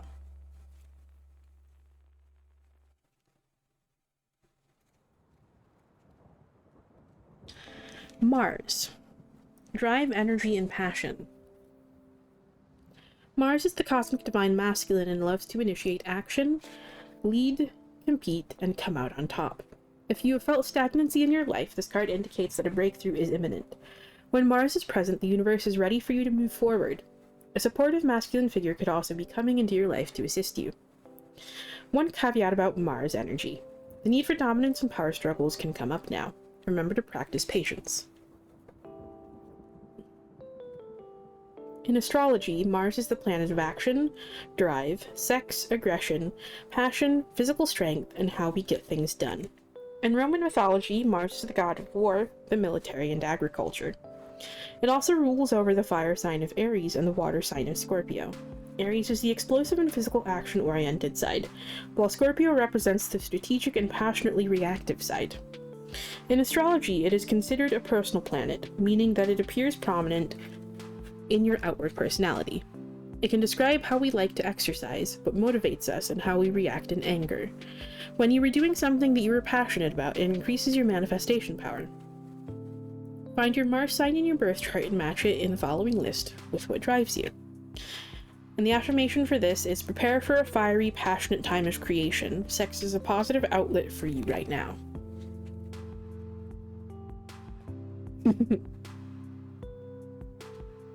Alrighty, and let's see.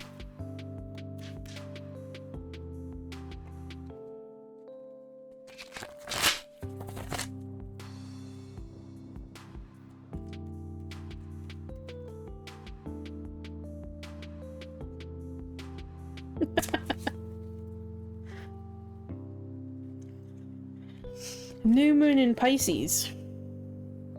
Attuned to the divine.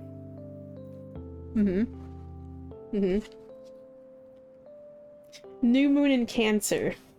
Relax.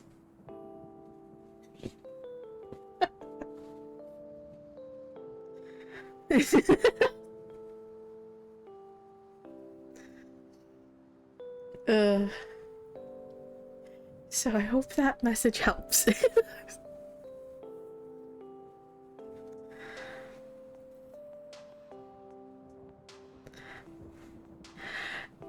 Yes, but also there's only so much you can do because it's out of your control.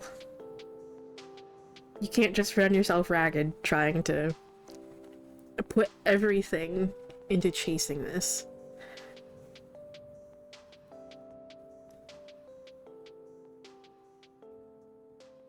And trying to force things is never going to work. Especially when it comes to manifestation.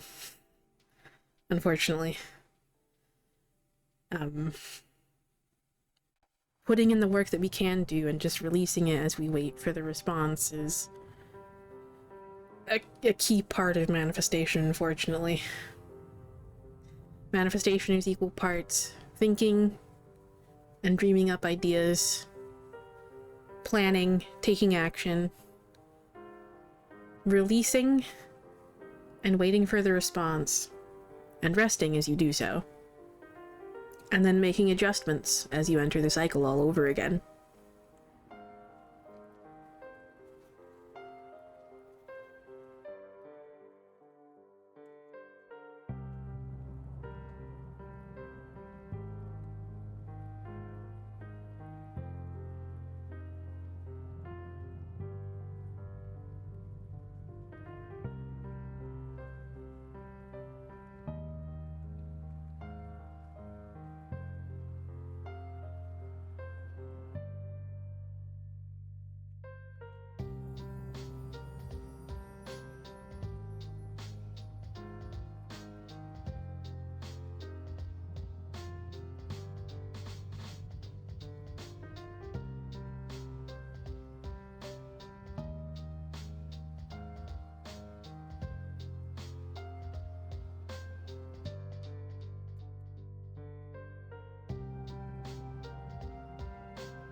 Okay, ads are almost over.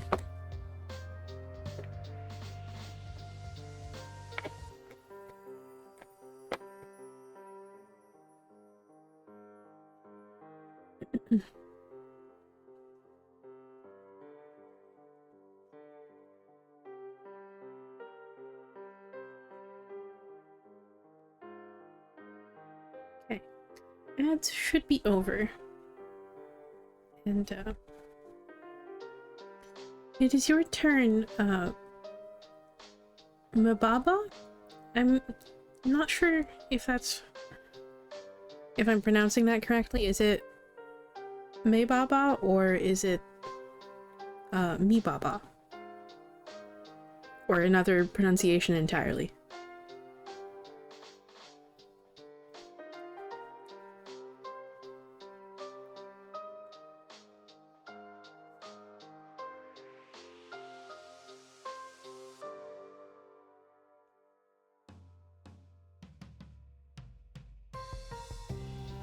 But, let me know too if there's anything else that you'd rather be called.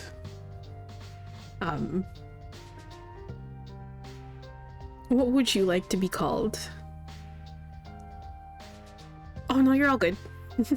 I was just asking, if, like, the pronunciation was correct. Is it Maybaba or Bibaba? Or, like, another pronunciation entirely? And also, if that's not what the name that you want to go by, let me know if there's something else that you'd rather be called, so. But you're all good. No worries.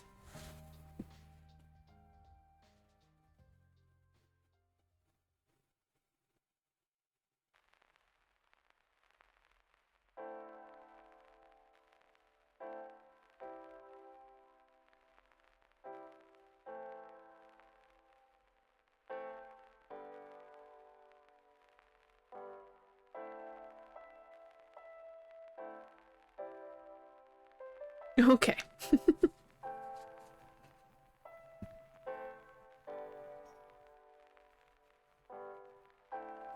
Let's see.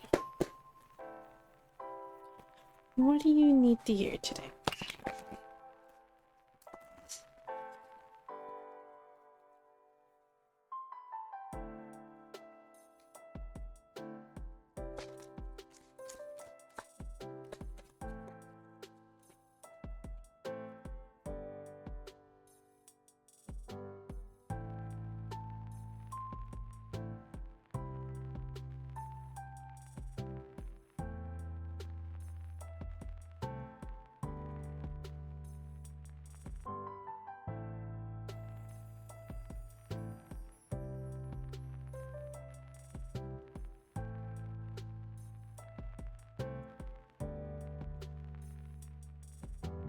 Okay. We, again, have the Magician reversed. The Ace of Coins reversed. Yeah, I can kind of see that a little bit lately. There's definitely, just between these two cards, particularly from the Ace of Coins reversed, there's definitely a vibe of things not exactly going the way that you want them to right now.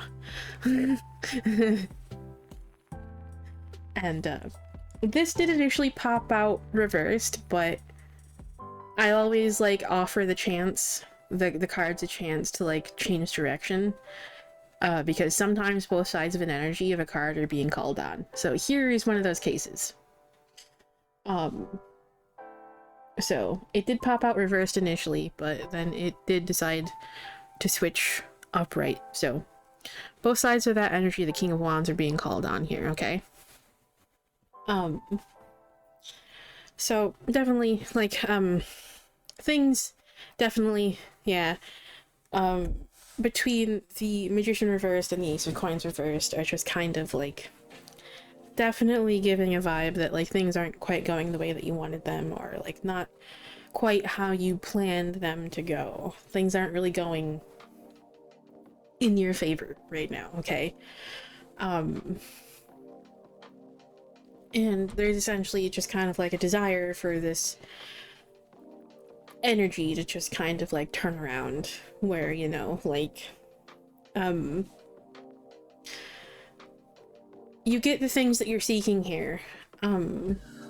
Those, like, opportunities and the just goals and things that you're, like, trying to, like, achieve here, the things that you're trying to manifest here, okay? And there's definitely a lack of belief in yourself here, okay? And there's definitely a bit of, like, confidence. I'm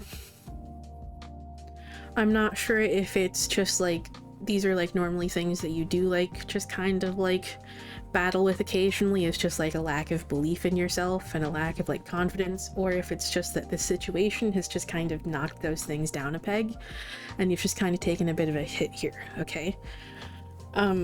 But there is a need here for you to just kind of believe in yourself, have confidence in yourself, trust in yourself to have, trust in yourself and in your abilities to essentially just kind of, like, get you through the situation, that you can have what you want here, okay? Because the King of Wands energy here is definitely just kind of giving not only, like, confidence vibes, but also one thing that I like to essentially kind of, like, ascribe to this suit in general is, like, two things. There's an aspect here of, like, this tying into, like, manifestation. Because manifestation is both, like, equal parts, like, drive and, like, motivation, which comes from the fire side of that, and also, the need for being practical and being grounded, which comes from the coins side of this, okay? Another thing that I also, like, ascribe to, like, the suit of, like, wands in general is, like, the concept of identity, like, self-identity, and ego. Ego is, like, when most people think of ego, most people think of it as, like, a negative thing, okay? Because when they hear the word ego, they think ego issues, and that having an ego is bad. Ego is just kind of, specifically speaking in, like, psychological terms, okay? Ego is the driving force behind a lot of our thoughts and a lot of our decisions, okay? Having a healthy ego is a good thing. And ego issues go in two directions. It can either be a lack of confidence in yourself, okay? Or just kind of, like, it can go essentially like having, like, low self-esteem issues. And also just kind of, like, where people traditionally think of like ego issues, the arrogance and like overconfidence, okay?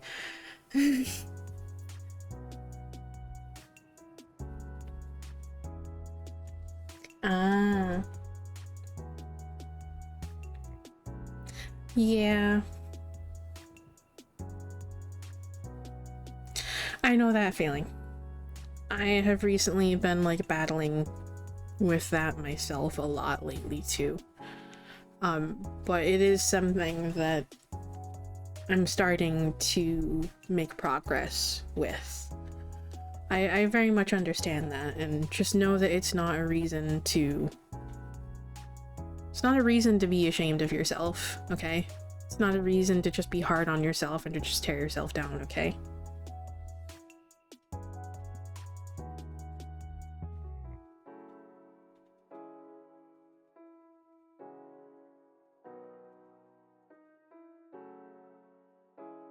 But yeah, I know that feeling. I understand that feeling.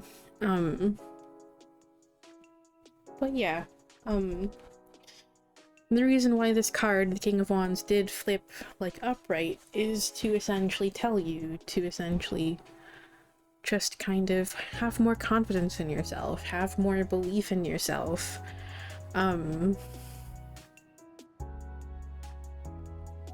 Definitely just kind of giving a little bit of that like energy of like valuing yourself and yeah, knowing your worth, knowing your value, and as a result of that, just, you know, going after what you want and what you know you deserve. And when we have these like self-confidence issues where we don't like really believe in ourselves enough, that lack of inner fire, so to speak, does kind of sometimes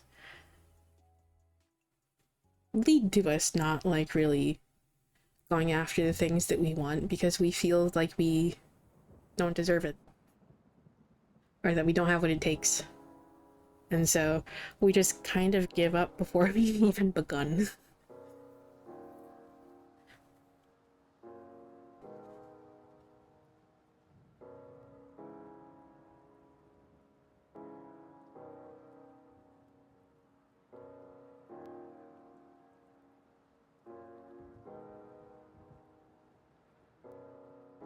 But yes, know that even if things aren't going your way, even if you know, you've taken a hit recently to like this confidence and to this like drive and ambition and such, number one, no, it's not a reason to be ashamed of yourself, not a reason to be harsh with yourself, to be overly critical of yourself, or to just, you know, feel guilt. And number two, know that that doesn't diminish the fact that you do deserve these things. You do deserve the things that you're working towards, the things that you want. Okay?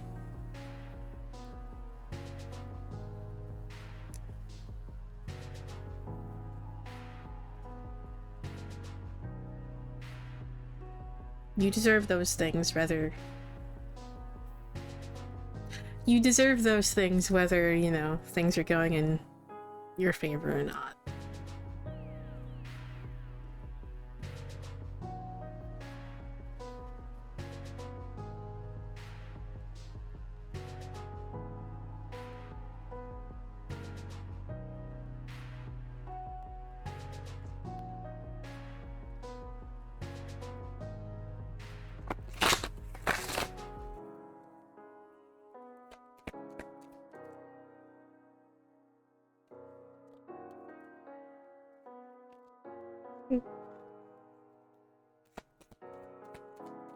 Yes. Precisely.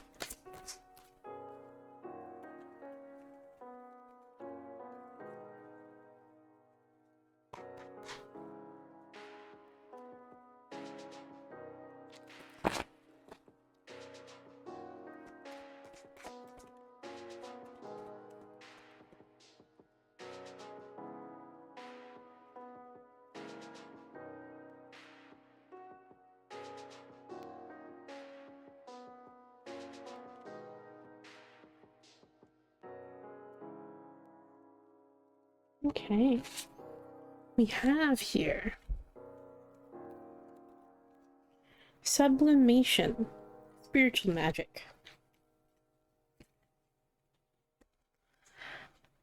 Of course, you'd redeem a card pull from that when I don't have the Therapet's cards near me.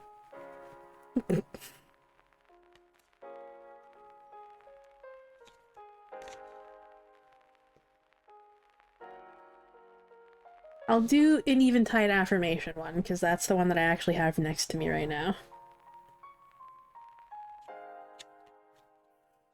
We have sublimation, spiritual magic, and putrefaction, shadow release.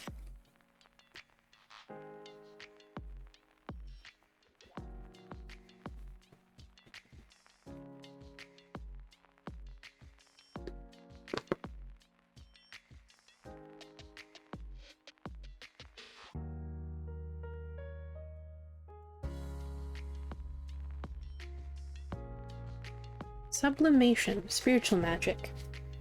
Spirit, soul, vibration, and frequency are invisible superpowers we all possess. When you are in alignment, these spiritual forces magnetize, draw, and manifest your experience on this physical plane. When the Sublimation Oracle card appears, you are activating your light body. The belief is that you have a spiritual field surrounding your physical form, acting as a light vessel. The ancient Egyptians called this the Merkabah, which is Hebrew for chariot. Not entirely correct, it's Chariot of Light. Or more specifically, Chariot of Ascension.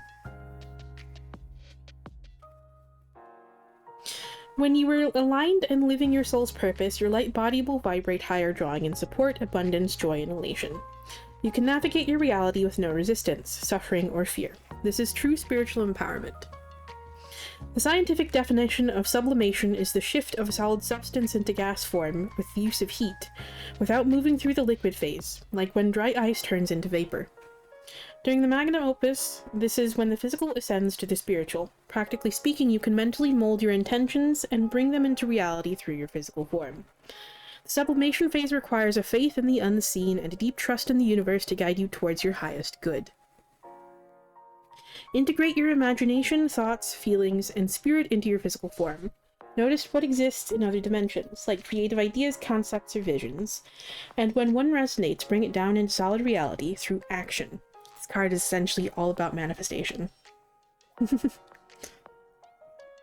Sublimation phase shadow work. Candle magic is a powerful form of divination.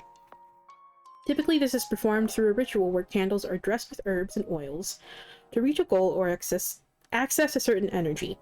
This is how you blend the physical form into the spirit, through fire.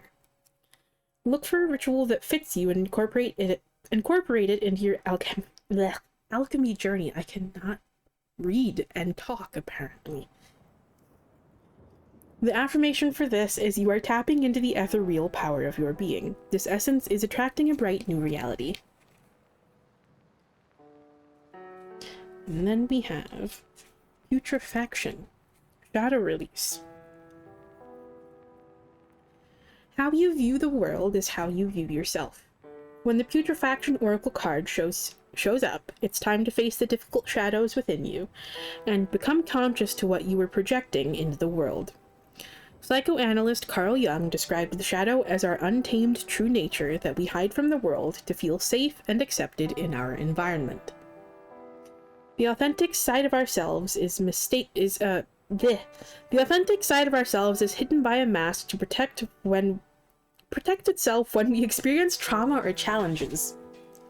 This card calls for you to do inner work around how you perpetuate suffering in your own reality. Carl Jung is also kind of where that concept of a shadow within, like, spiritual spaces actually originates from. And where the concept of shadow work actually kind of originates from, which is what I do here. I specialize in shadow work. However, shadow work and the concept of shadow goes further back, like much further back. Some concept of this has existed throughout, like, most of history. It's not a modern thing.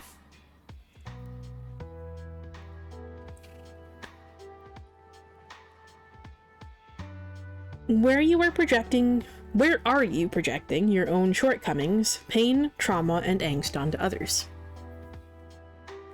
Projection occurs when you are triggered and reactive to your outer world. This is because of pain from past traumas or difficulties that are buried beneath the surface. Think of when an objectively beautiful person walks into a room and immediately receives jealousy and judgment from those in the room who feel insecure in themselves. An alchemist will use moments like this as an opportunity to cleanse their shadow through releasing others' opinions. Putrefaction is the 5th phase of alchemy, and one of the most emotionally challenging, because it requires an honest look within. Yeah, that's why shadow work is difficult. Scientifically, putrefaction is the decomposition of organic matter. Use your life as a spiritual practice, and start to release unconscious patterns. Doing so will create space for new, healthy patterns. So, shadows are essentially... If you're not familiar with the concept of shadow work, the concept of shadow... Actually, here, hold on. I've actually written... I guess you could call it an article. I've made essentially a post about this, okay?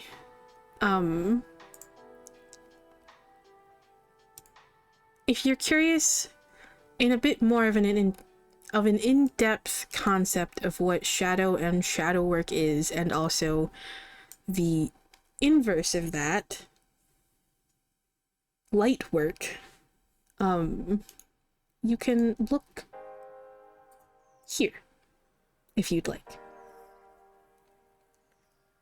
The funny thing is, I actually just put this page back up earlier today because I did take it down for a bit.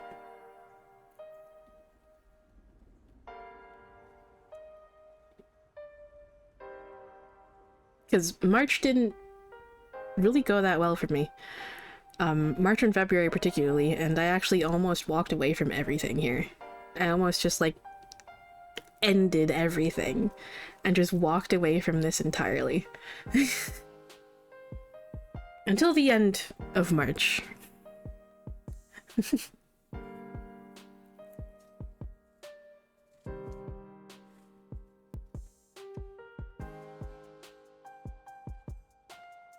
But essentially, to put it into just basic terms, shadow, the concept of a shadow comes from what we define it as and what we know it as today comes from a psychoanalyst slash psychiatrist, Carl Jung. Essentially, it's based on his theory of personality. Shadow is one of the 12 Jungian archetypes and is one of the main ones he focused on. A shadow is essentially the culmination of just kind of it's an amalgamation of all the nasty shit that we hold, all the nasty shit that we carry. The fears, traumas, pain, where as I was talking about earlier, where those ego problems come in, where we lack self-confidence and such. Or the inverse of that with ego problems, in some cases, some people are a little bit overconfident and have a bit of an arrogant nature to them, where they just kind of overstate their importance.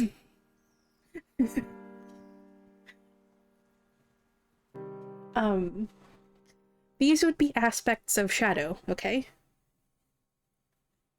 It's all the nasty shit that we carry. All the nasty shit that needs to be released that's only holding us back. This is where issues like self-worth and just how we value ourselves, how we treat ourselves, the things that we believe about ourselves, and the things that we just kind of hide or suppress out of fear. Yes, they are. That doesn't make them bad. And that's a key thing to remember there. That doesn't make them bad. They're not bad. And they're not reasons for you to feel ashamed or guilty. Okay? Not at all. They're pieces of yourself that need to be worked with and accepted, so that you can essentially just feel more complete and feel more just kind of capable of taking on the things that you deal with. Like, think of it like, I do want to preface that this is not a replacement for therapy whatsoever, okay? However, think of it in the context of like therapy, okay? You go to see a therapist to help you work through some of these like negative like thought patterns that you experience, okay? To work through like emotional traumas and emotional pain that you're carrying. That's essentially kind of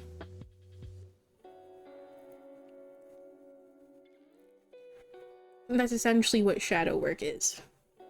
It's working with those things. Essentially reflecting within on ourselves and seeing where all of these like not so great things lie, and seeing how we can essentially work with them to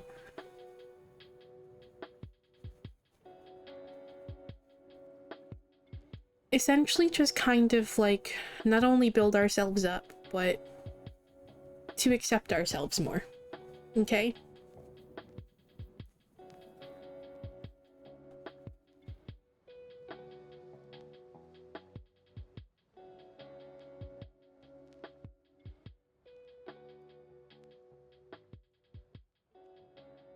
But, and the opposite of that is like light work, which is the uplifting part.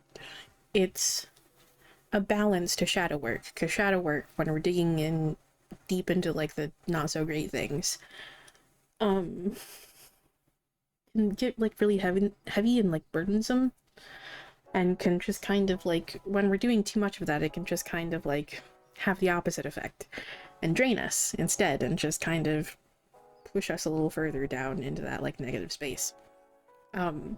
Light work is a counterbalance and another necessary step in that.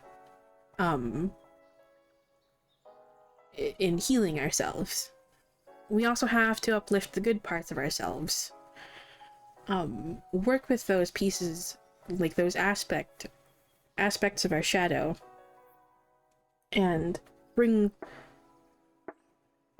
light to them, integrate them, accept them, and realize that no matter what, they're not reasons for us to feel shame.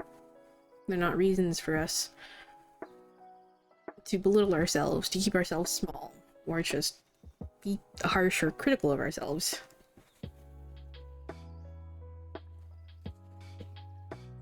Light work is essentially like uplifting those pieces of ourselves. And all the other like positive like attributes that we have, essentially.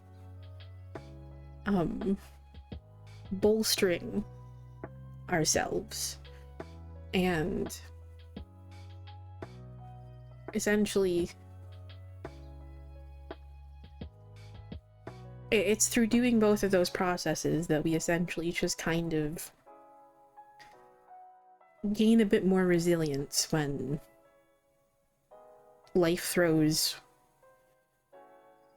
whatever the fuck it decides to throw at us. It gives us a better ability to handle whatever comes our way. Helps us feel more whole and complete in ourselves. More capable. More confident and more accepting and loving of ourselves. They're two sides of the same coin. They both serve the same purpose.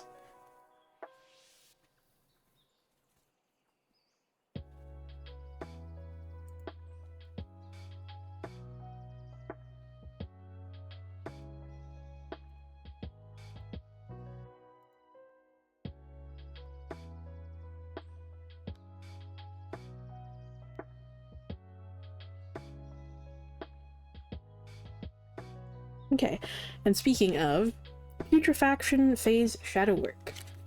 Healing difficult emotions is one of the most challenging parts of alchemy, and it's best to not do this alone. Seeking a licensed therapist, healer, mystic, or astrologer can help guide your way through this extremely sensitive phase of the process. Remember that support is available to you, and that requesting it is a sign of strength, not weakness. The affirmation for this is purge and integrate the dark energy within you. Shift negative projections into self-empowerment. And again, that's what like shadow work and light work are all about. Self-empowerment.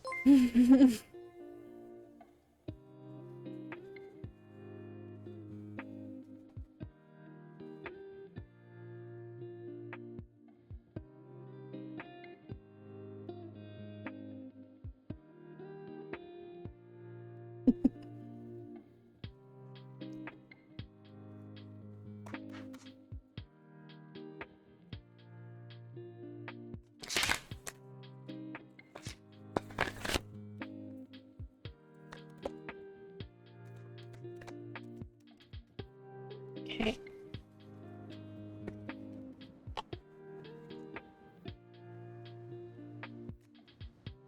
Okay. We have here New Moon in Aquarius, open up to change. So, keep yourself open to the possibility that things might go better than you expect. And that things can still change for the better. Okay?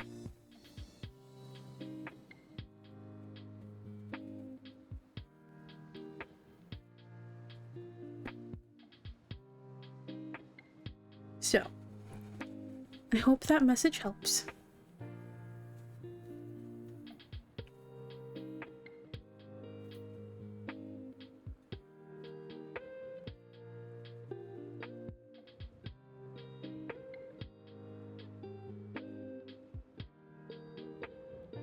And thank you for stopping by.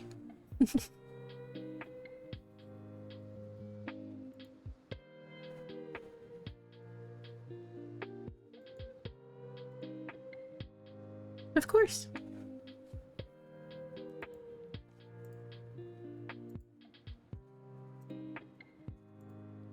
Alrighty.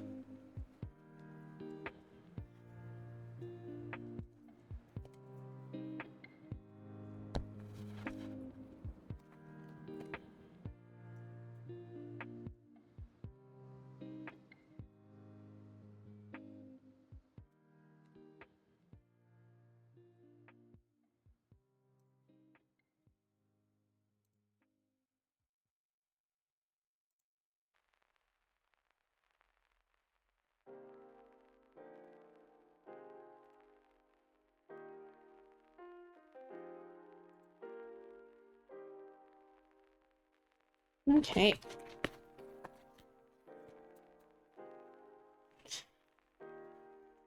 Now, let's see what closing message they have for us.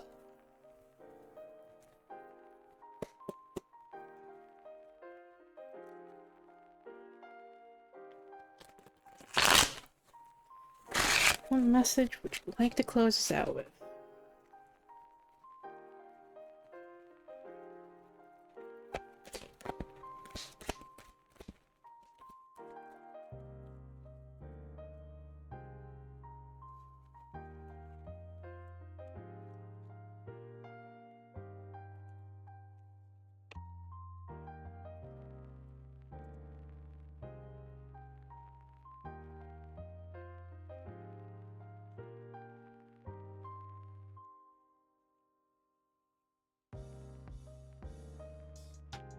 Okay. We have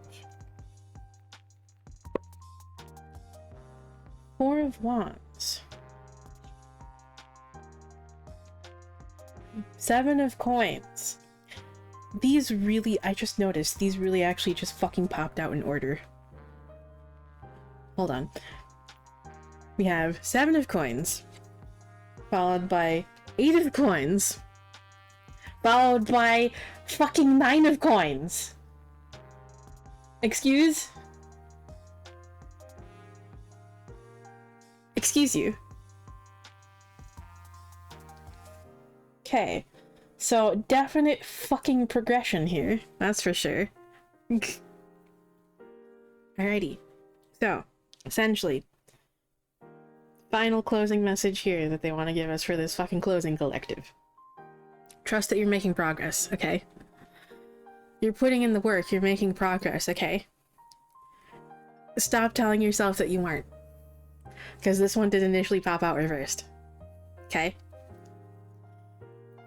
However, to essentially keep moving forward, perhaps take the time to step back, evaluate the progress you have made, celebrate the progress you've made, and see what needs to be adjusted, okay?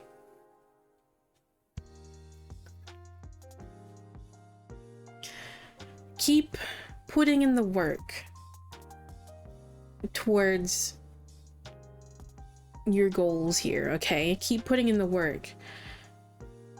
But, however, release perfectionism, okay? Release that sense of perfectionism. Release that idea that everything has to be perfect for it to be successful. Even the most perfectly laid plans can still fucking fall through. Okay? You don't have to worry about having everything figured out, everything planned, everything in place. Just keep putting in the work that you can, release perfectionism and the idea that everything has to go perfectly. Recognize that you are making progress and that you are putting in enough work. Okay? And again, celebrate that progress. And know that the rewards here, the rewards that you're waiting for here with those 9 of coins, the rewards at the end here, after you've like put in all this work, the things that you're working towards here, okay? They are possible, they're at the end here, okay? They're within reach. Just keep going. Okay? No more telling yourself that, you know, it's not gonna work out. There's no point to doing it.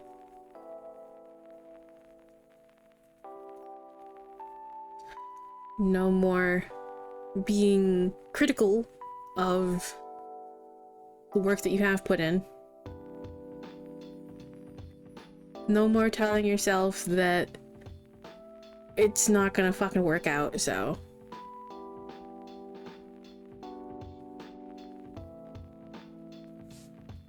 No more of that. No more of that.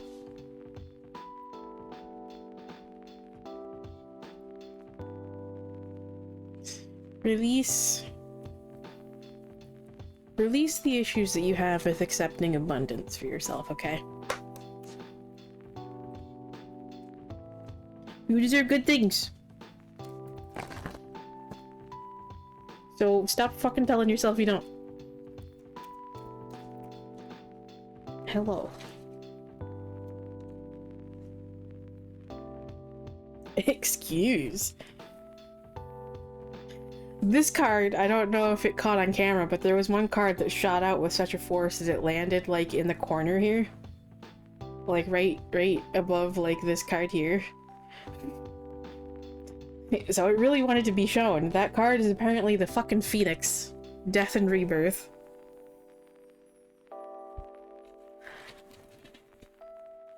And then we have Black Moon and Sagittarius. Free yourself.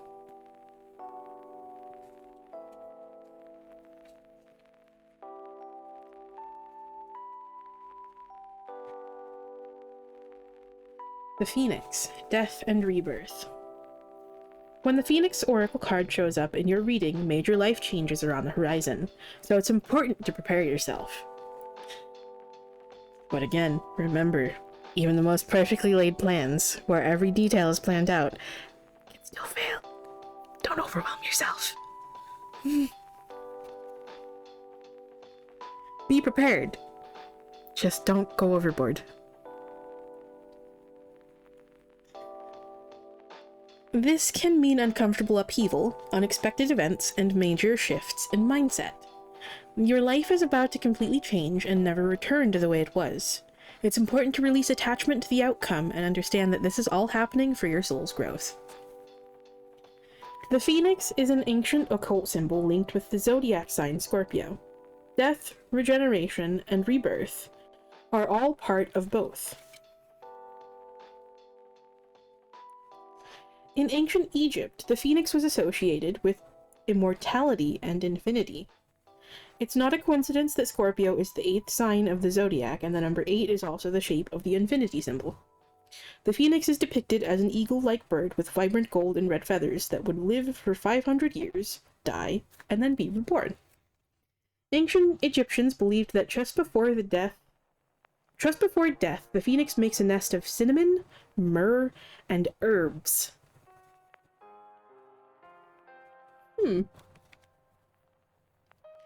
It then sets its nest on fire as it bursts into flames and destroys itself. A new phoenix rises from the ashes, and when it grows strong enough, it creates an egg from its old ashes and places it at the altar of the sun god Ra. Oh, hey, Ra.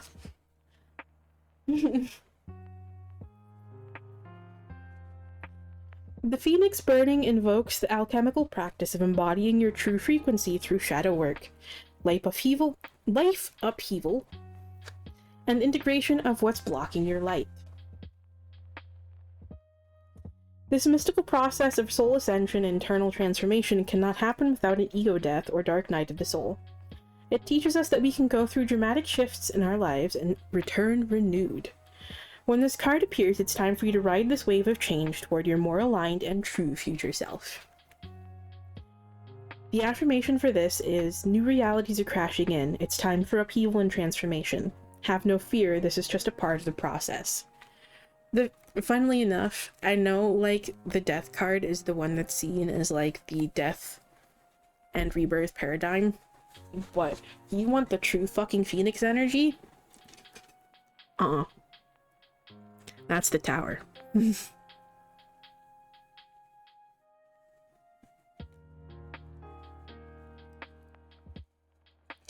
When I see the tower, when I think of the tower, I don't think of the tower itself. I think of the reflection of the fire in the water below, creating the image of a phoenix that can only be seen when the card is reversed.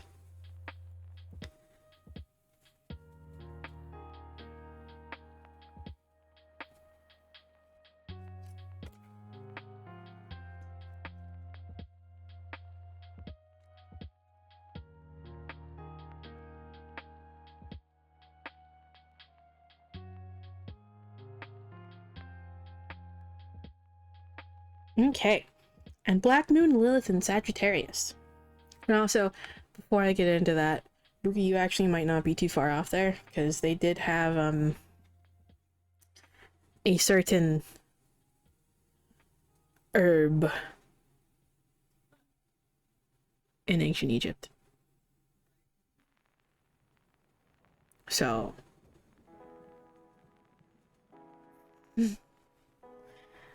they used it for healing purposes, to my understanding. And I have a sneaking suspicion it was also in some of their incense blends.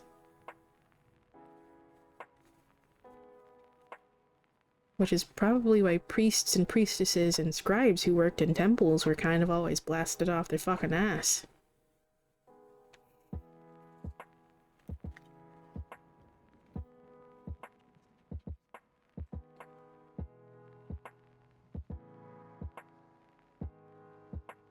They did, yes.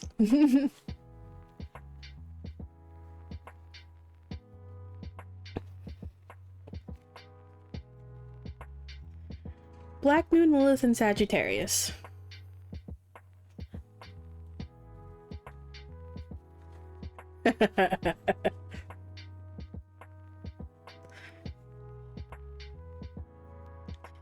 Black Moon and Sagittarius, free yourself.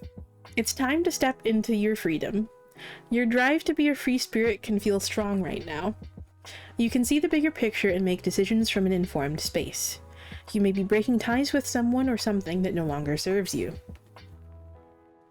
Sagittarius is a mutable fire sign representing beliefs, wisdom, optimism, growth, and expansion through experience. Symbolized by the Archer, it's ruled by lucky Jupiter and linked with the higher self. Your true self. Sans programming weighing you down. When Black Moon Lilith is in Sagittarius, this freedom-loving energy can be repressed. Famous Black Moon Lilith in Sagittarius pop star Britney Spears experienced this with her public conservatorship battle. Perhaps in early childhood, past lives, or through ancestry, you witnessed painful persecution based on your beliefs or free spirit. This may have shut you down from new spiritual knowledge and information. Those who have Black Moon Lilith and Sagittarius in their natal charts can experience an unconventional approach to their spiritual or academic growth. Sometimes they can be dogmatic, creating friction with other people. In universal law and alchemy, your belief system creates your reality. When you shift the dark energy surrounding your beliefs, you will move into creation mastery. Knowing that you are wise, intelligent, knowing that you are a wise, intelligent being is important with healing this placement. Dark Divine Feminine Shadow Work. Traveling is a spiritual experience for you and will allow you to heal. Take time to escape and allow yourself to be present on your journey. Dark Divine Masculine Shadow Work. Your beliefs are radical and the world needs them. Journal and write down your most rebellious and adventurous thoughts. The affirmation for this is, the universe is liberating you from the control of others. Your higher perspective is freedom.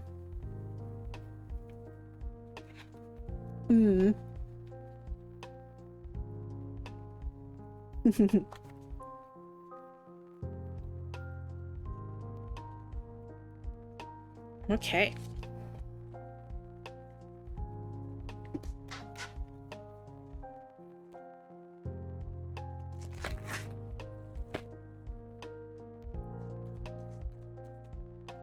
Hello. Okay. That one shot out immediately. And like, shot out with quite a force. Just fucking launched itself into the air. Last quarter moon in Scorpio. Reveal what needs to be seen. In other words, the shadows.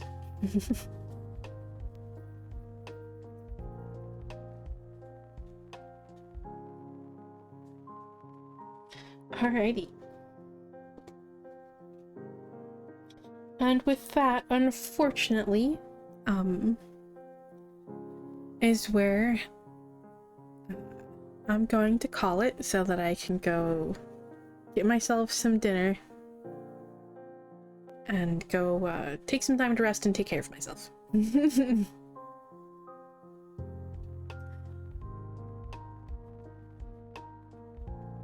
Thank you all for stopping by.